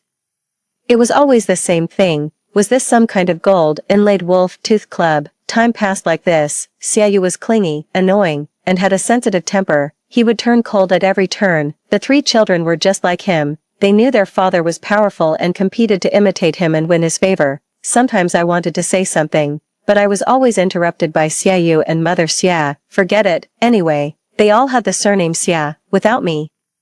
There were plenty of people to teach them. I thought this kind of life would last until I died, but I didn't expect that as Shen Qingji and Xiaoyu got closer and closer, everything changed. Xiaoyu finally seemed to have made up his mind to divorce me, the wife he didn't like from the beginning. That was really great. It was like I had been in prison for 30 years and was suddenly released. The day I left, I ate 30 marinated pig's trotters. The people at the next table were dumbfounded. At this time, a person came over and said with a smile, "Does the girl still remember me? That year, when I was on my way to the capital to take the imperial examination, I almost starved to death. You gave me a marinated pig's trotter. I slept until the sun was high in the sky. After waking up, I carefully recalled the plot in the dream. Xiaoyu was really annoying. Wei Nanting was really delicious. 12. Wei Nanting was very competitive. He passed the imperial examination as the top martial arts scholar 2 years earlier. The day he became the top martial arts scholar, he managed to avoid the chaotic situation of being chased by families trying to marry him off right after the results were announced and came to my house. My father had already made preparations. He glanced at me behind the screen and said, "This matter also depends on the will of my Anju." I shyly nodded vigorously at my father. My elder sister pulled me out from behind the screen. When Wei Nanting saw me, his face also turned red. One of us was dark-skinned and red-faced, and the other was fair-skinned and red-faced. We were quite a match. I saw Wei Nanting off. When we were about to part, I secretly pulled his hand. It was so hot, like a freshly cooked bear's paw. I couldn't help it and secretly touched his butt. It was so perky, perkier than a chicken's butt. Before I could put away the lewd smile on my face, I met someone's eyes. Xiaoyu stared at me with wide eyes. He seemed to have run over. His jade crown was crooked, his hair was disheveled, and he was panting. He glared angrily and demanded, "Chenanju, what are you doing?" Before I could speak, Wei Nanting spoke first. "It's not you she's touching. Mind your own business." As he spoke, he put my hand, which I had retracted guiltily, back on his butt. How presumptuous. My face turned bright red. Xiaoyu's lips trembled, and he seemed on the verge of collapse. "Chenanju, have you really changed your heart? How could you treat me like this?" I didn't pay attention to Xiaoyu. After saying goodbye to Wei Nanting, I closed the door in front of Xiaoyu's face, shutting out his devastated face. That night, Xiaoyu actually climbed over the wall and came in, the dignified young master of the Xia family, a person who always valued his appearance the most. Actually climbed over the wall. The person in the moonlight stared at me intently. The bright moon was high in the sky, and the night breeze was cool. Xiaoyu said, "I should have realized it earlier. Chenanju, you don't remember me, so you're so heartless as to not come to see me for so long. You don't remember me, so you're willing to use another man to anger me and willing to be so cruel to me." I listened, dumbfounded, and forgot to chew on the chicken feet. There was still a marinated pig's trotter hidden in my quilt. When I heard the footsteps earlier, I thought it was my elder sister coming to catch me for a midnight snack. Xiaoyu continued, "It's good this way. If you had the memories of the previous life, you would surely resent me. It's better to start over. Now, it's not too late. In this life, we can start anew. I can marry you again. This time, we won't divorce." I was stunned and said, but I'm not planning to marry you."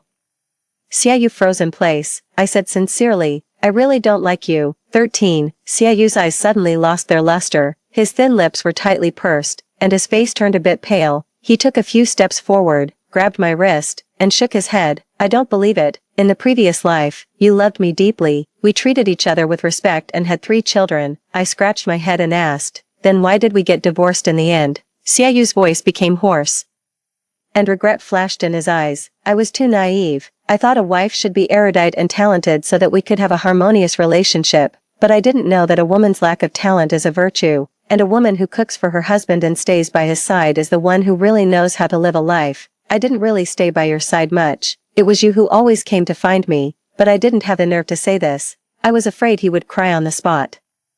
Xiaoyu frowned and asked, "Did you hear something about me from your elder sister?" I shook my head. I didn't want to talk to him anymore and directly shouted loudly, "Someone, catch the rogue." Xiaoyu's eyes widened in an instant. The servants rushed over when they heard the sound. How could the pampered young master of the Xia family outrun a group of servants? In the end, Xiaoyu was embarrassed, pressed to the ground. The Xia family sent many gifts to apologize.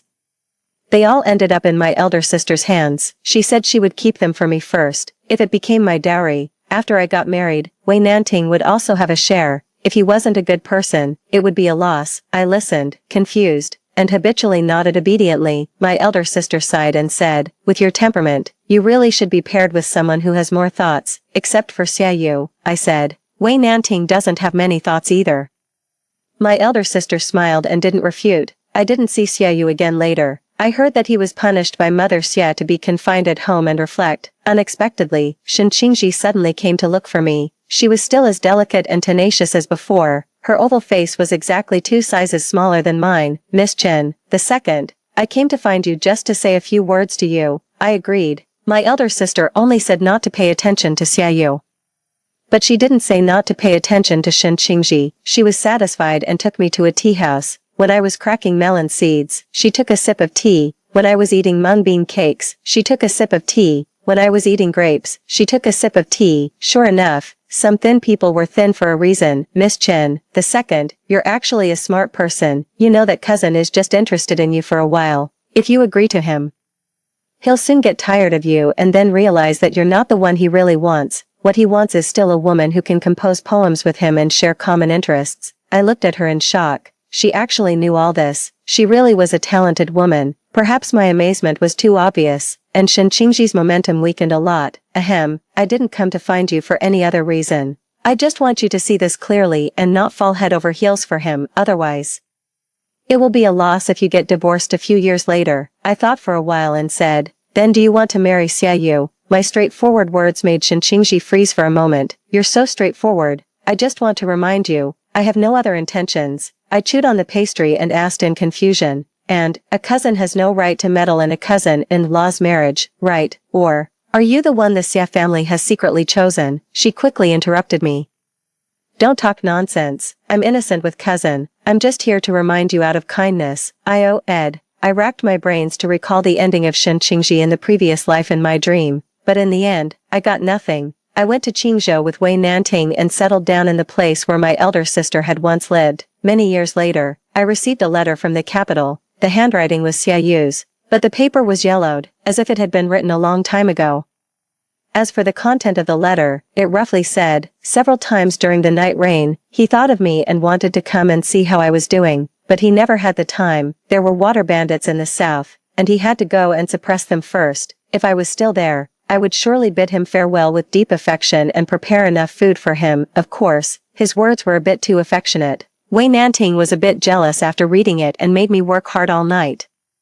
Along with the letter came a message from Mother Xia. She said this was what Xia Yu wanted to give me but never had the chance to send. I suddenly realized that Xia Yu might have been dead at that time. I slapped my head and suddenly understood. So, only those who died early could be reborn. Then Shen Qingji should have married someone else. Shen Qingji left with a black face. After leaving the private room of the tea house, we met again at the entrance of the toilet. Her face turned red, and she looked a bit awkward. I burped loudly. 14. Ending. The day I got married to Wei Nanting, my elder sister gave me 18 handsome servants. Wei Nanting married into my family, so, life didn't change much after marriage. I just ate more. After all, I had more physical exertion, but unexpectedly, Wei Nanting didn't want me to have children.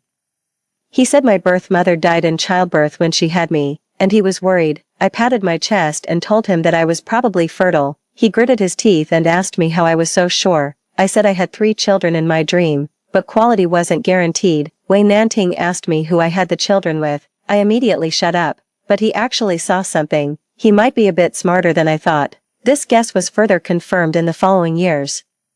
His official position got higher and higher, much more powerful than in the previous life. Some people said that since he was already a great general, why was he still a son-in-law who married into the wife's family? He should immediately change back to his original surname and re-establish his family. That night, Wei Nanting stood by the bedside of the person who was gossiping, holding a big knife. If you make my wife misunderstand me, you'll have to pay with your head.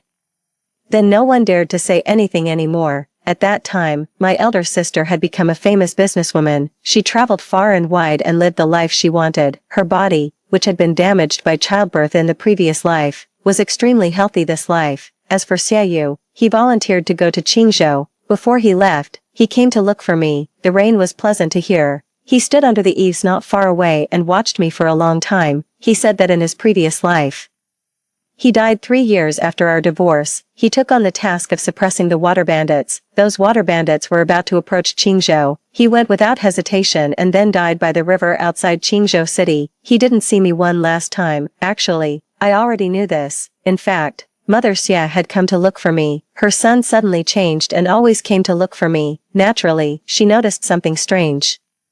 She accepted the fact of rebirth and quickly found out what had happened to Xia Yu. She said that her son was arrogant and it was only natural for him to stumble in love, but she never expected him to fall so miserably. I didn't think it was miserable. There were many people worse off than him. He just couldn't accept that I left so freely. The clouds rolled and the clouds scattered. Wei Nanting and I spent the spring and autumn together. We never heard from Xia Yu again. Story 2.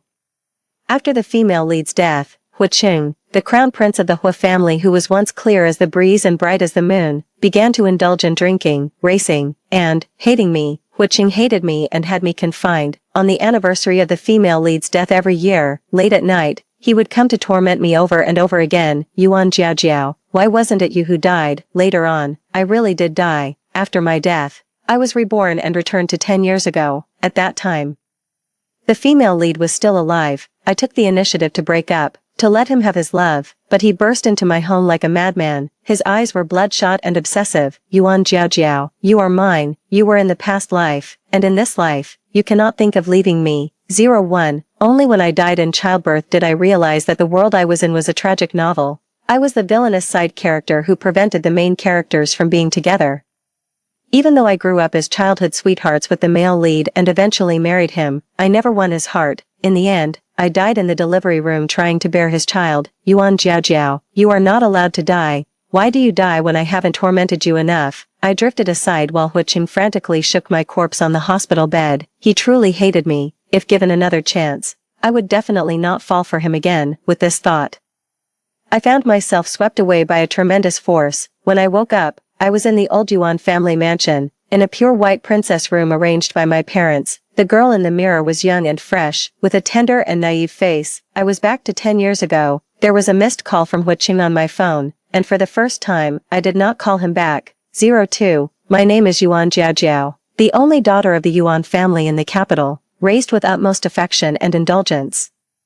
My engagement to Huiqing was verbally agreed upon in our childhood. Our elders assumed that once we graduated, they would hold an engagement ceremony for us. After getting engaged, they sent us abroad together for postgraduate studies. After completing our studies, we were to marry and each inherit our family's businesses. A perfect match, childhood sweethearts, according to the elders. Huiqing and I would be the most envied and happy couple in the capital's social circles. But then Chu Lin appeared. From the moment she entered school, she fell for Huiqing. Despite him already having a girlfriend, she approached him relentlessly, pursuing him. Initially, when Chu Lin confessed her feelings, Huiqing, with a furrowed brow, told her he had a girlfriend and even pulled me in front of her to show. Later, when Chu Lin gave up on him, he began to feel anxious and insecure. He said he had never seen a woman as carefree as Chu Lin. Gradually, he lost himself in Chu Lin's relentless pursuit. Chu Lin, like a blazing fire, rolled through Huiqing's life, which should have been smooth and prosperous, leaving it completely unrecognizable. Even after her death, he remembered her for a lifetime, and he hated me for a lifetime, tormenting me for a lifetime. 03. In this life, the female lead Chu Lin still appeared. On the first day of school, she arrived at the school gate riding a Harley. In February, she wore a black tight sweater and skinny jeans. Her chestnut short hair framing her face, capturing the attention of all the boys with just one glance, including my boyfriend, Huiqing. Huiqing, do you think she's beautiful? I suddenly became curious, a question I had never asked in my previous life. Too ostentatious. I don't like it, Huiqing replied almost without thinking. A friend joked, in Huiqing's heart, you're the most beautiful. Huiqing didn't argue but merely hooked his lips lightly. In the eyes of our friends, this was an affirmation. They held an excitement. Huiqing, you're so whipped. Jiaojiao is blushing. Huiqing is definitely going to be whipped by his girlfriend, and surely by his wife later. Huiqing let them tease, slightly bowed his head to tuck my stray hair behind my ear, and I shyly lowered my head in response. In my ears, the sound of Huiqing's heartbeat, the laughter and teasing of friends, was like the most passionate youth anthem of a summer day. Yet my mood was as cold as ice. The chill was bone-piercing. Just moments ago, when Chu Lin smiled, I witnessed the astonishment in Huiqing's eyes. It was brief, but it was a look I had only seen once before. At my 16th birthday party, Huiqing attended with the elders of the Hua family. Encouraged by my mother, I performed a solo dance to Swan Lake. That night, Huiqing found me in the glass room under the moonlight. He said, Yuan Jiaojiao, your ballet just now was the most beautiful dance I have ever seen. I believed him, my face flushing red under the moonlight, but as it turned out, there is no most beautiful. Chu Lin's cha-cha at the school anniversary entered his heart and stayed there for a lifetime. As expected, Chu Lin was set to perform at this year's school anniversary celebration. I suddenly became curious. What would the outcome of this life be if I hadn't stubbornly pursued a relationship with Huiqing? When the list of hosts for the anniversary was confirmed, and Huiqing was one of them, he invited me to co-host. I declined, citing a busy academic schedule. My roommate mentioned that a freshman from the performing arts department was on the list of hosts, and I just smiled faintly. Chu Lin wouldn't miss any opportunity to get close to Hu Qing. I didn't attend the celebration. I could list all the performances with my eyes closed. The celebration ended at 10:30 p.m., and my roommates returned early, their faces pale, sitting down to tell me in shock about the horrific scene of Chu Lin covered in blood from a light fixture falling on her. On the outside, I showed a shocked expression, but inside, I was unmoved. No one knew better than me how painful it was to have lights fall on one's legs, because in a past life, it was I who lay in a pool of blood. And Chu Lin was the instigator. She had timed it hoping to hit Hu Qing, who was co-hosting with her, and then play the hero to get close to him, but a delay in the previous performance changed the timing, and it hit me instead. I lay in the emergency room for 48 hours before my life was saved, but my legs suffered chronic injuries, preventing me from ever running and jumping like normal people, let alone dancing. The Black Swan variation at the school celebration became my last dance in that previous life. In this life, it was Chu Lin who was injured. Hu Qing accompanied me to visit her in the hospital. Standing in front of Chu Lin's hospital bed, tears fell as I returned her words from a past life back to her. Junior sister, you must rebuild well. Even if you cannot dance in the future, there is still a beautiful future ahead. Although my words were gentle and full of positive energy, Chu Lin's face turned even paler after hearing them. She bit her lip hard, giving Hu Qing a miserable look as if she had been struck a heavy blow. How ironic, she knew the pain now, didn't she? The original speaker of those words had been her, and I had only changed one word. Senior sister, you must rebuild well. Even if you cannot dance in the future, there is still a beautiful future ahead. Seeing the humiliated expression on her face, I felt a deep sense of satisfaction. I clenched my fists to suppress the smile tugging at my lips. From the corner of my eye, I saw Hu Qing frown and look at me disapprovingly. So, he begins to feel pity now, I thought. He never pitied me in the past life. I ignored him and left the hospital room first. Hu Qing followed me. You shouldn't have said that. It will upset junior sister Chu. Even after all this time, I could feel his protective stance towards Chu Lin. I forced a smile. Junior sister Chu isn't as she appears on the surface. Hearing my words, a fleeting tenderness crossed Hu Qing's eyes as he recalled Chu Lin's strong demeanor while asking the doctor to change her dressing. Yes, she has perseverance, can endure hardship. Such girls are rare these days. How ironic. In my previous life, during my hospital stay, Chu Lin visited me with a gift. She stood by my bed, tears falling like pearls, and it just so happened that Hu Qing saw this, after she left. Hu Qing said to me, Junior sister Chu is quite sensible, not quite what her appearance would suggest. That year, he was a senior, although it was time to hand over the presidency of the student council to the next generation. He fought against the opinions of others and held on to the position until graduation. Later, I realized it was because Chu Lin was a member of the school's publicity department, and a retiring president shouldn't frequently meet with members. From that moment, I started noticing that Hu Qing treated Chu Lin differently from others. I began to stir up trouble, successfully becoming a catalyst that strengthened their relationship. I stared blankly at Hu Qing. Hu Qing, you're a senior now. Are you still planning to stay in the student council? Hu Qing's eyes quickly darted away, then regained composure. His dark eyebrows furrowed, clearly displeased. Jiao Jiao, you don't need to test me like this. I have no thoughts about her beyond being classmates. After saying this, he angrily got into his car and drove off. The car disappeared into the distance, leaving me alone. I looked up at the foggy sky, laughing until tears came. I hadn't said anything much, just asked if he was going to stay in the student council, and yet, he got so angry. It was nothing more than having plans in his heart and feeling guilty about them. I knew Hu Qing had fallen for Chu Lin again. Hu Qing and I had been betrothed since birth, and I had always considered myself his bride, even thrilled by a kiss in the glasshouse on my 16th birthday. Even if we disregard the bonds formed from childhood, we had been together for 5 years. Yet, I couldn't compare to Chu Lin, whom he had only met once. Is this what they call the heroine's halo? If that's the case, I, Yuan Jiaojiao, am not without self-respect. In my previous life, had my legs not been completely disabled, I wouldn't have clung to him after discovering his love for Chu Lin. Touching my intact legs, my heart quivered slightly. With my legs healthy in this life, could it be that my fate might also change? In this life, my first quarrel with Hu Qing, though it wasn't really a quarrel but rather a cold war, was entirely one-sided on his part. As usual, whenever I detected the slightest unhappiness in him, I would proactively clarify things with him, but now I didn't want to waste the effort. I asked my parents if it would damage the Yuan family's reputation if Huiqing and I were to break off our engagement someday. My father's thick eyebrows knitted together. If he dares, where would the Hu family be without the support of the Yuan family in the past? I sipped my soup, the smile on my lips tinged with bitterness. Father didn't know that even the greatest favor could only be called upon once, not for a lifetime. In my previous life, when he wanted to break off the engagement, I clung to him desperately, which led Chu Lin to challenge me to a race, betting on who would leave him. I accepted her challenge, and she died in that contest. Since then, Huiqing hated me, and even though we were married under the coercion of grandfather Hua, he never let me live comfortably. Mother said, Huiqing is the most gentle among his peers, and my daughter is both beautiful and intelligent. They are bound to have a happy marriage. She didn't know that Huiqing might still be gentle now, but after Chu Lin's death, he became cold, indifferent, irritable, and estranged from his kin. 3 years after Chu Lin's death, following my parents, grandfather Hua also passed away. Huiqing, unrestrained, vented all his resentment on me. He humiliated me unabashedly at home. Yuan Jiajiao, are you so lowly that you must tie a man who doesn't love you to your side?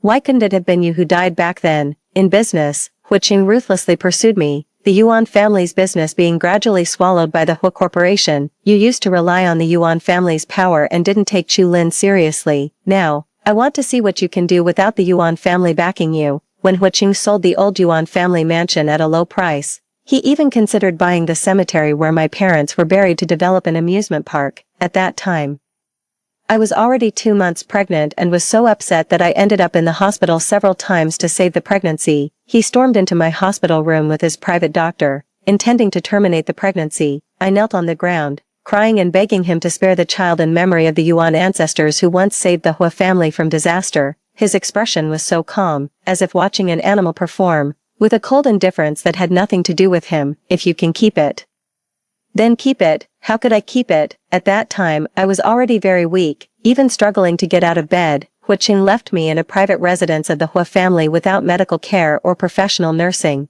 only arranging for a mute nanny to provide 1 meal a day. In less than half a month, I lost the baby. That was our first child. Whenever I think of these things, I feel a roaring in my ears and my stomach cramps with nausea. My father sat beside me. Baby, tell your father.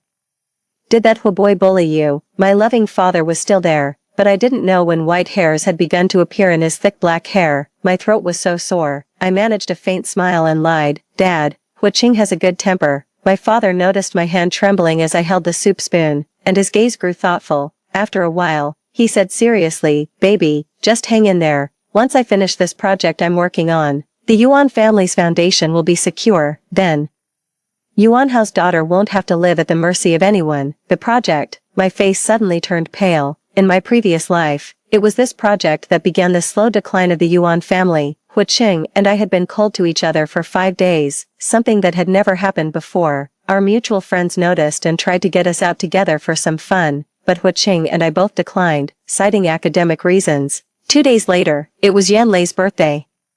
Since we all grew up together in the same circle and our parents knew each other, I couldn't really refuse to attend. I arrived late, and they were already having a great time. Chu Lin was there too, and within a week, she had made her way into the circle. Just like in my previous life, Chu Lin lost a game again, and Yanlei, ever the mischief maker, insisted she choose a man to play the noodle-eating game with her on the spot. Chu Lin, still not fully recovered and in a wheelchair, blushed deeply under everyone's gaze. After much hesitation, just like in her past life, she raised her hand and pointed at Huiqing. I stood at the doorway, smiling lightly, unnoticed as the room buzzed with excitement. Huiqing hesitated at first and didn't get up immediately, but seeing Chu Lin's eyes redden, he nodded gently in agreement. Each took an end of the noodle in their mouth, and as the noodle grew shorter, their lips drew closer, igniting the atmosphere in the room. Cheers erupted.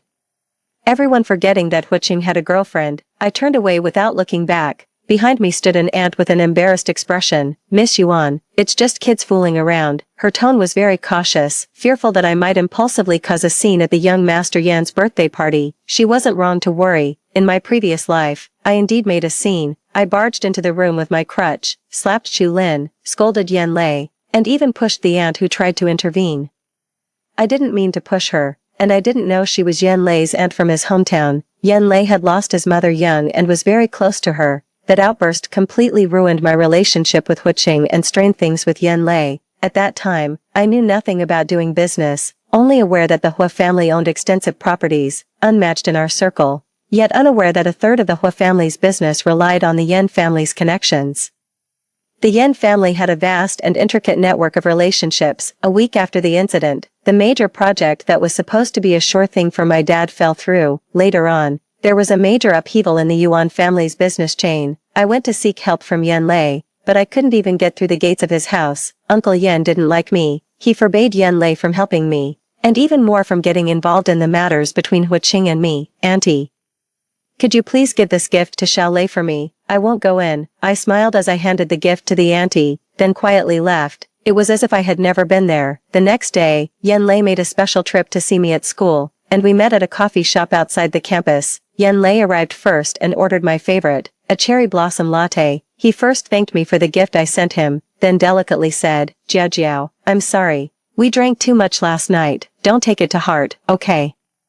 Auntie must have told him everything she saw last night. It's fine. My smile remained as I shook my head at him. He sighed in relief. As long as you understand, Hu Qing knows his limits. I heard from my dad that old Mr. Hu met him for tea recently and said that as soon as Hu Qing graduates, he'll formalize the engagement with your family. It should be soon, right? Soon, according to the trajectory of my previous life. It would be next month, but this time, Hu Qing and I won't get engaged. I blinked, pretending not to understand. Really, actually, I think both Hu Qing and I are still young. There's no rush. Besides, each of us belongs to our own families. If not Hu Qing, my marriage partner could be another young man from the capital, or there could even be some changes. Yen Lei paused, lifting his eyes to look at me, a glint of starlight in his gaze. You didn't say that before. When we graduated from high school, I confess to you that I only liked him, youthful and naive. I thought liking someone meant for a lifetime, but feelings cannot be measured by time. A lifetime is too long, and liking only one person seems too dull. I chuckled. I was just a child back then. Yen Lei seemed a bit agitated. And now, what about now? I stirred my coffee, not answering his question directly. Instead, I gently placed my hand on his. If one day I have a falling out with Hu Qing, you would help me, right? Yen Lei trembled, his ears turning red uncontrollably. He grasped my hand with his other hand, but only briefly. Then he quickly let go. Yen Lei met my gaze, nodding firmly. Of course. He looked at my hand on his, pursing his lips. Jiao Jiao, even if you didn't do this, I, and the Yen family behind me, will always be on your side. Yen Lei had liked me since we were young, but I never felt the same, so he always stayed by my side as a friend. Initially, I just considered him a friend, but after he confessed, I avoided him. Then he became good friends with Hu Qing. After pushing away his aunt's issue, he was indeed mad at me for a while, but when he later found out that Hu Qing was with Chu Lin, he came to persuade me to break up with Hu Qing and consider him. At that time, stung by Hu Qing and Chu Lin, I felt that the unattainable is always the most desirable, and so I rejected him. There was never anyone else by his side. Only later did I find out that the Yuan family was suppressed by Hu Qing. He helped me a lot behind his dad's back. The day I died, he was attending a meeting abroad. Just out of the meeting room, he heard the news of my death and vomited blood. He rushed back, wanting to see me one last time. Unfortunately, the plane on his return journey had an accident. My eyes became sour, and my vision gradually blurred. I looked at the blushing big boy in front of me, feeling a bitter sweetness stir within me. Thank you. Seeing the tears welling up in my eyes, Yen Lei panicked. Jiao Jiao, don't cry, don't cry, don't worry, I'll stand by you. I know you mean well, but your father. Yen Lei lifted his chin proudly. My dad, the big romantic, listens to everything I say. Uncle Yen truly is a rare romantic in our circle. Yen Lei's mom passed away from complications during childbirth, and Uncle Yen raised him single-handedly without remarrying. In this life, I haven't caused Yen Lei's aunt to be hospitalized. The Yuan family hasn't fallen into ruin, and my reputation is still intact. Uncle Yen should help my family. Seeing my worried look, Yen Lei quickly raised his hand, swearing an oath. Don't worry, I'll make sure my dad helps when I get back. His smile broadened, his eyes twinkling like stars. That promise was all I needed. It's well known in the capital that the men of the Yen family keep their word. Sorry, Yen Lei, for using you first. In return, I will definitely change your fate. I reached out and tugged at his sleeve, curving my lips into a graceful arc. Go back now, and remember not to let anyone know. Yen Lei touched my hair lightly with his hand and grinned. I understand. As the car disappeared around the corner, I moved forward a few steps to a black van parked nearby. using the closed windows as a mirror. I examined my appearance. With reddened eyes and a flushed nose, I looked both innocent and pitiable. It turns out this could work too. In my past life, I disdained Chu Lin's facade of being strong in front of others but weepy behind them. Now, I find myself acting just like her. I dropped the pitiable facade and walked towards the school with a serene face. 11.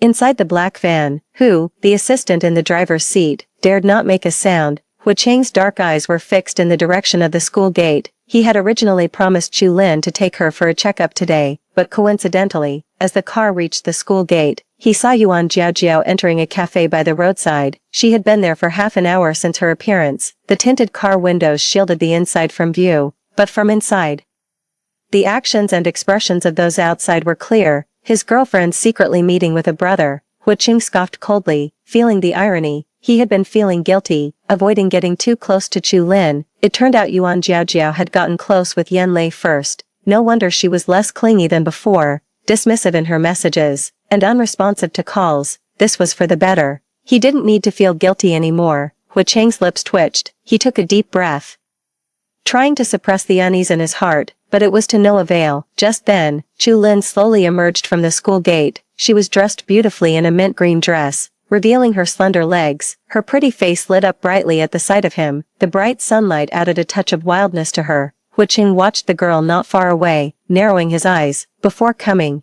he had asked his assistant to drive the company car to avoid being recognized.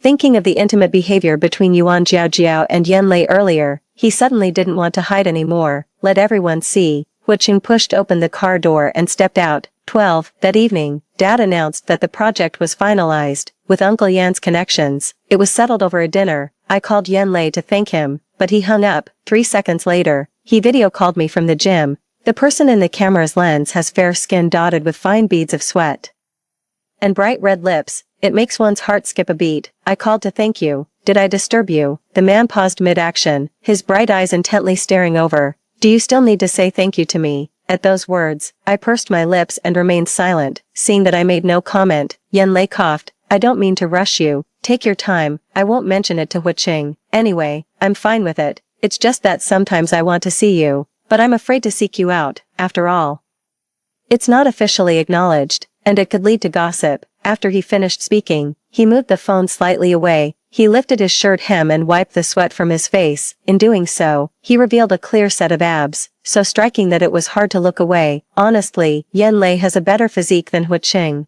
I swallowed and shifted my gaze away lightly. As for Hu Cheng, I'll handle it as soon as I can. But maybe I'll need your help again. Is that okay?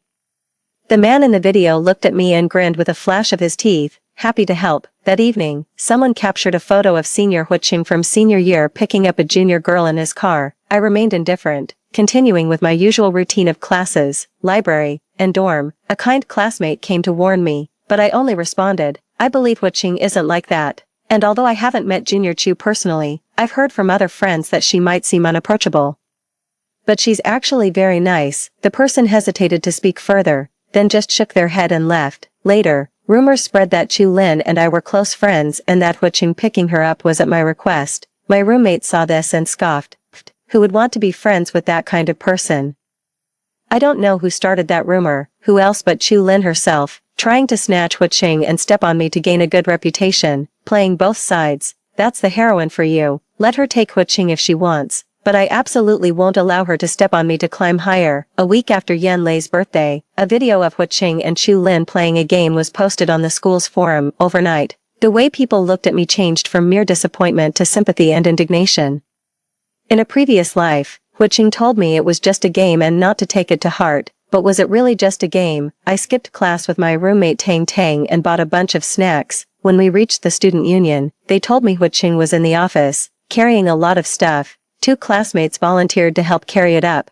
Just as we reached the president's office door, we heard voices inside. I didn't know any of the people there at the time, except you a bit. I didn't expect it to be misunderstood. I'll go to Yuan's dorm later to explain, and I'll clarify on the forum too. Hu Cheng leaned on the desk, facing the window, with the female voice falling into his ears as he rotated his wristwatch. His tone was emotionless. No need, let them talk. Chu Lin was silent for a while. Her tone agreed. I'm sorry, I didn't know you had a girlfriend. Hearing this, Tang Tang couldn't hold back anymore. Thrusting the snacks into the arms of a classmate behind her, she kicked open the door and pointed at Chu Lin, erupting in anger. Give me a break. Who in this school doesn't know Jiao Jiao and Huqing are a couple? Their photos have always been pinned at the top of the school forum, and last year in the school's promotional video they were even holding hands on camera. If you're blind you should at least have ears. During the school anniversary, when Huqing was hosting, the girls were shouting Jiao Jiao's name so loud they almost broke their throats. Are you deaf? Even if you are blind and deaf, wouldn't you ask if someone has a partner before playing flirty games with them? The other members of the student union who had come up laughed. Their looks toward Chu Lin were full of disdain. Chu Lin, suddenly exposed, her face flushed red, instinctively looked towards Huqing. Huqing looked deeply at me. Why did you come today? Not yesterday, not the day before. But today, she probably thought I was disrupting her plans. Chu Lin slightly curled her lips, lifted her chin proudly, and looked at me with a hint of triumph. Before coming here, I thought these two would deny everything to the end, but I didn't expect Huqing to be so careless. He even openly showed his disdain. I lowered my head, feeling a bit amused. My shoulders shook slightly, and it took me a moment to suppress my laughter before I looked up again. Can't I come? My voice was calm, but there was a choke in my tone. To others, it must have seemed like the ultimate grievance. Why is Senior Huqing like this? I heard he and Jiao Jiao are even planning to get engaged. That's so blatant, totally irresponsible. Although I look somewhat delicate, I am strong-willed and never show weakness in front of others. Even Huqing was taken aback for a moment. He had never seen me like this before. He gradually frowned, seemingly unsure how to handle the situation. In truth, I didn't want to hear his explanations. I just wanted to get this drama over with. My tears were almost ready to fall. I'm leaving. I bit my lip, giving Huqing a mournful look. The tears I had prepared started to fall in front of everyone. Then, taking Tang Tang by the hand, I turned to leave, but I was stopped by a student council member. Senior Yuan, don't go. The one who should leave isn't you. Yeah, some people are too much. They need to figure out their place. Don't get too arrogant with a 2+1 attitude. Just stop being disgusting. The murmurs grew louder. Chu Lin's chest heaved with anger as she stood up, fists clenched. Yuan Jiao Jiao, stop playing the victim. Was it you who posted that video on the forum? Last time, you even went to the hospital to mock my disability, and now you're here staging this drama for whom? I couldn't help but smile internally. That was the right approach. These were the lines from my past life. Back then, I stormed in here alone, wanting to confront Chu Lin about whether she was the one who leaked that night's video, only to see her crying in Huqing's arms. Furious, I lost my temper again. Seen by people from the student council who came to deliver something, Chu Lin played the innocent victim and started crying about leaving, which led others to accuse me of throwing a tantrum at the student council, ruining my reputation at school from then on. This time, I just went downstairs first, brought some snacks for the students in a meeting, and when they cautiously asked me if I had seen the forum, I confidently and openly expressed my trust in Huqing and Chu Lin. It was somewhat similar to what Chu Lin said in my previous life. I believe Senior Yuan didn't mean to do it. She just loves Senior Huqing too much and can't control her temper. Right, Chu Lin, have you gone mad? Who would post such an embarrassing video online for others to see? Why are you snapping like a dog? As I walked downstairs with Tang Tang, I could hear Chu Lin's tearful sobs behind me. Why are you all treating me this way? I clearly haven't done anything wrong. My roommate was so angry she gritted her teeth. I really want to slap this idiot. I patted her on the shoulder, telling her to relax. Stepping out of the main building, a gentle breeze and the bright sunlight made me look up at the blue sky and smile contentedly. My roommate puzzled. How can you still smile after all this?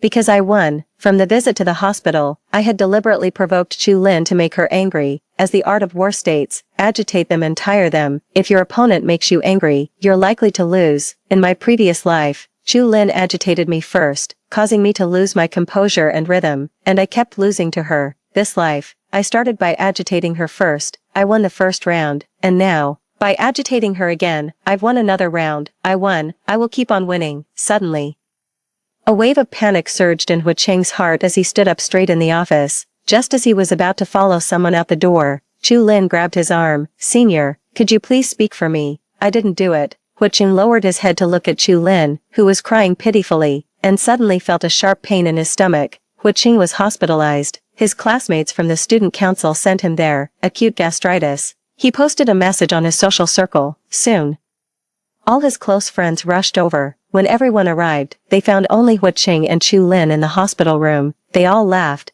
They were about to tease them, but Huiqing glanced behind them, a trace of disappointment flickered in his eyes.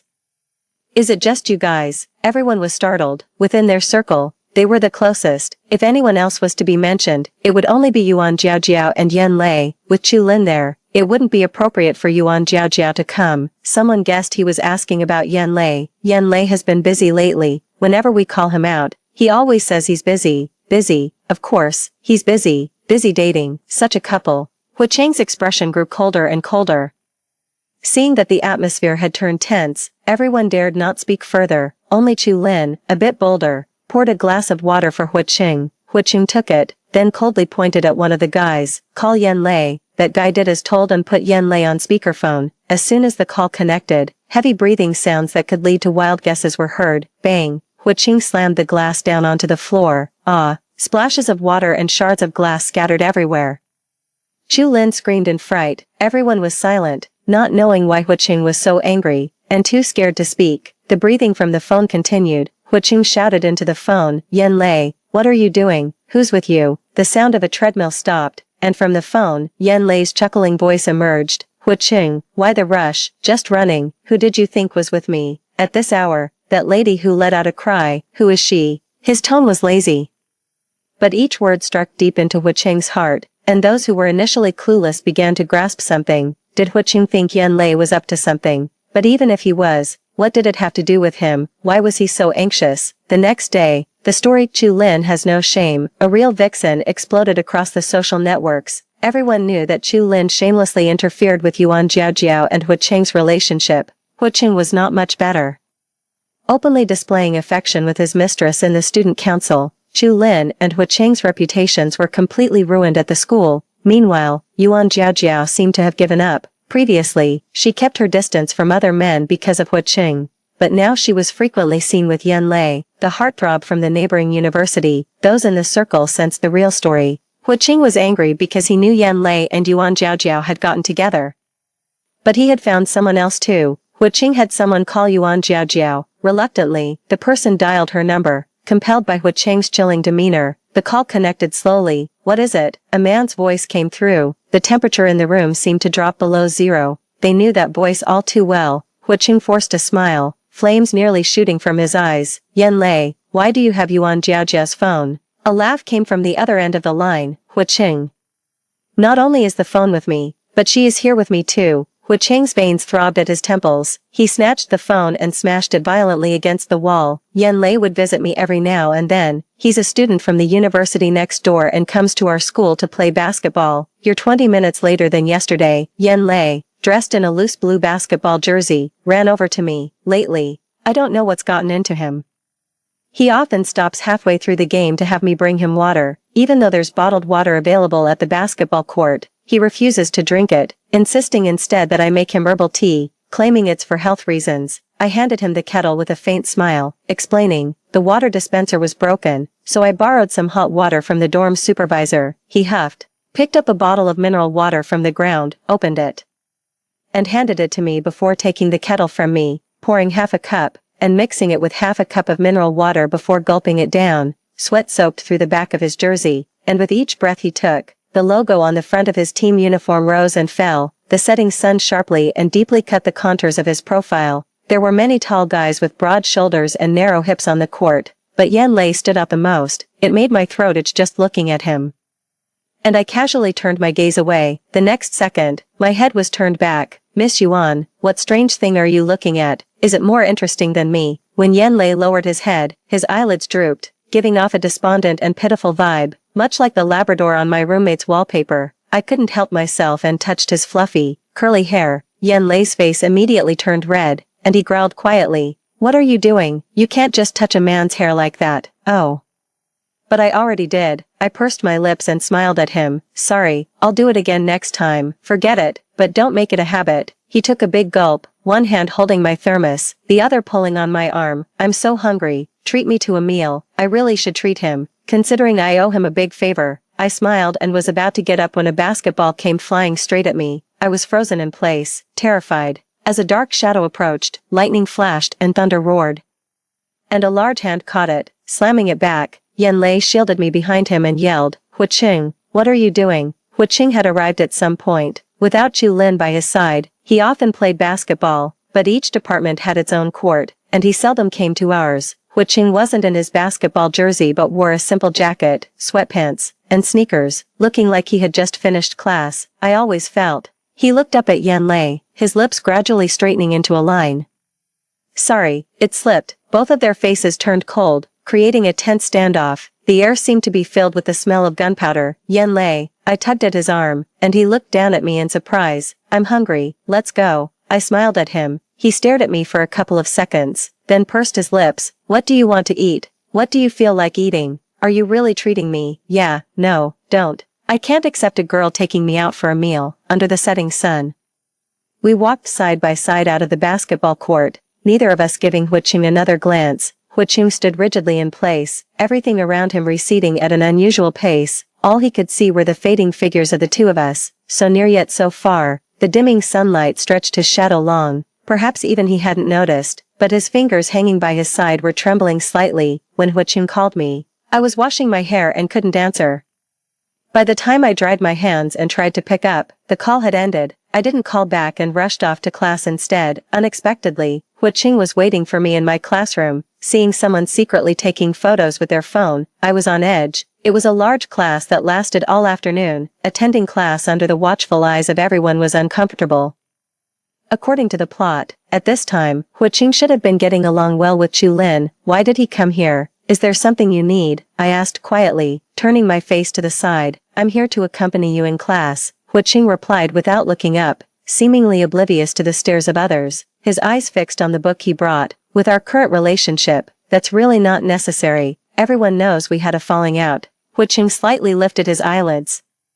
His gaze deep and unreadable. What relationship do we have? If I remember correctly, you are my girlfriend. It's surprising he still remembers that I am his girlfriend. He didn't seem to remember that when he was playing games with Chu Lin. I gave a faint smile. We broke up a long time ago, did we? He flipped through his book, not looking up. I don't recall that. I bit my lip, puzzled by his thinking. Fine, we're breaking up now. Make sure you remember this time. Hu Qing closed his book, looking up with a hint of melancholy in his eyes. I only remember that the Hua and Yuan families had arranged a marriage between us since we were children. Breaking up with Hu Qing wasn't going to settle the arranged marriage. When Hu Qing left, he said, "Grandfather wants you to come over for dinner on Sunday evening, in a past life." It was at this dinner that Grandfather Hua asked me if getting engaged to Hu Qing next month was too rushed. At that time, my disagreements with Hu Qing had escalated, and unable to endure the humiliation, I complained to Grandfather Hua about him. I told him about Hu Qing's involvement with a girl of humble origins. Grandfather Hua, who values social status, struck Hu Qing and even talked about setting things straight with Chu Lin. Under pressure,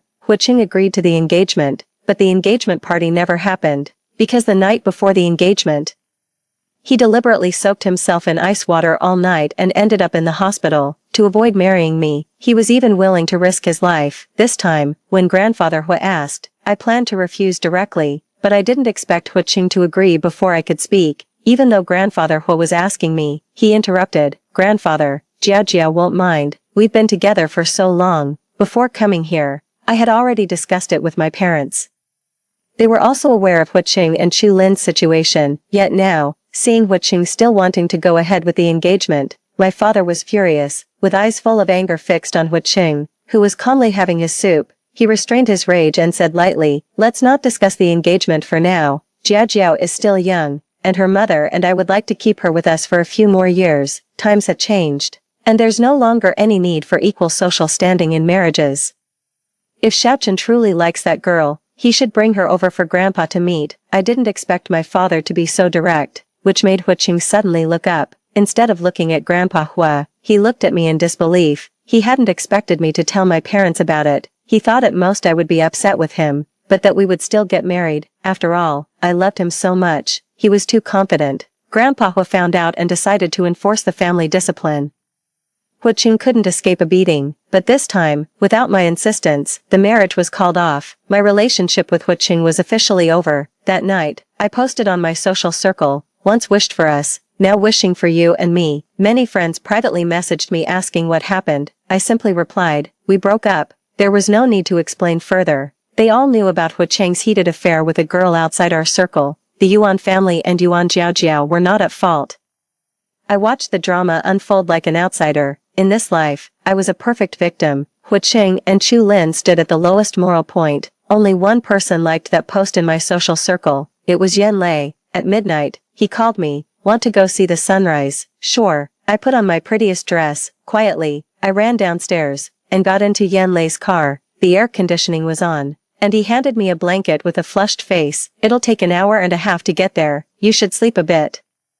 I took the blanket, looked at him for a while. Why is your face red? Is it? I blinked. Come closer. Let me see. He pursed his lips, came closer. His face got even redder. I moved closer. Our lips touched, the touch and temperature just right. Sorry, I wanted a kiss. Is that it? What else did you have in mind? His eyes deepened, a faint blush in his glance. I licked my lips unconsciously. The strong scent of masculinity hit me. The heat of his lips, his solid body. Yan Lei was skilled.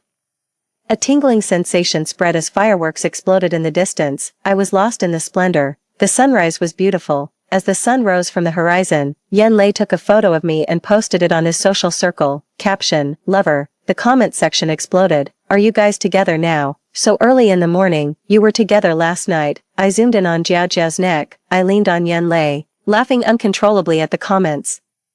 I had never experienced this feeling of being declared before. I saw Yan Lei replying to everyone. Finally got the chance. Of course, I had to secure it early. I turned my head, the man beside me staring at his phone with a victorious smile. The sunlight made his face look stunning. After almost a sleepless night, I caught up on some sleep the next morning. It was pouring outside. The maid hesitated as she pointed downstairs. Master Hua has been here for a long time. Miss, be careful.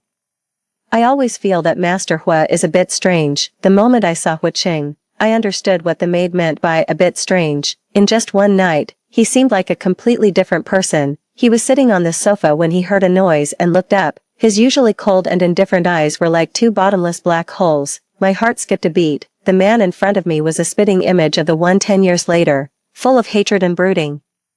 I was certain that Hu Qing had also returned, and when he saw the marks on my neck, his eyes suddenly turned bloodshot. A bad premonition washed over me. The next second, Hu Qing rushed at me like a madman. He grabbed my neck with both hands. Yuan Jiao Jiao, who allowed you to be with Yan Lei? I tried to pry his hands off, but it was useless. The disparity in strength between men and women left me powerless to fight back. As I began to suffocate, I saw my aunt try to pull Hu Qing away.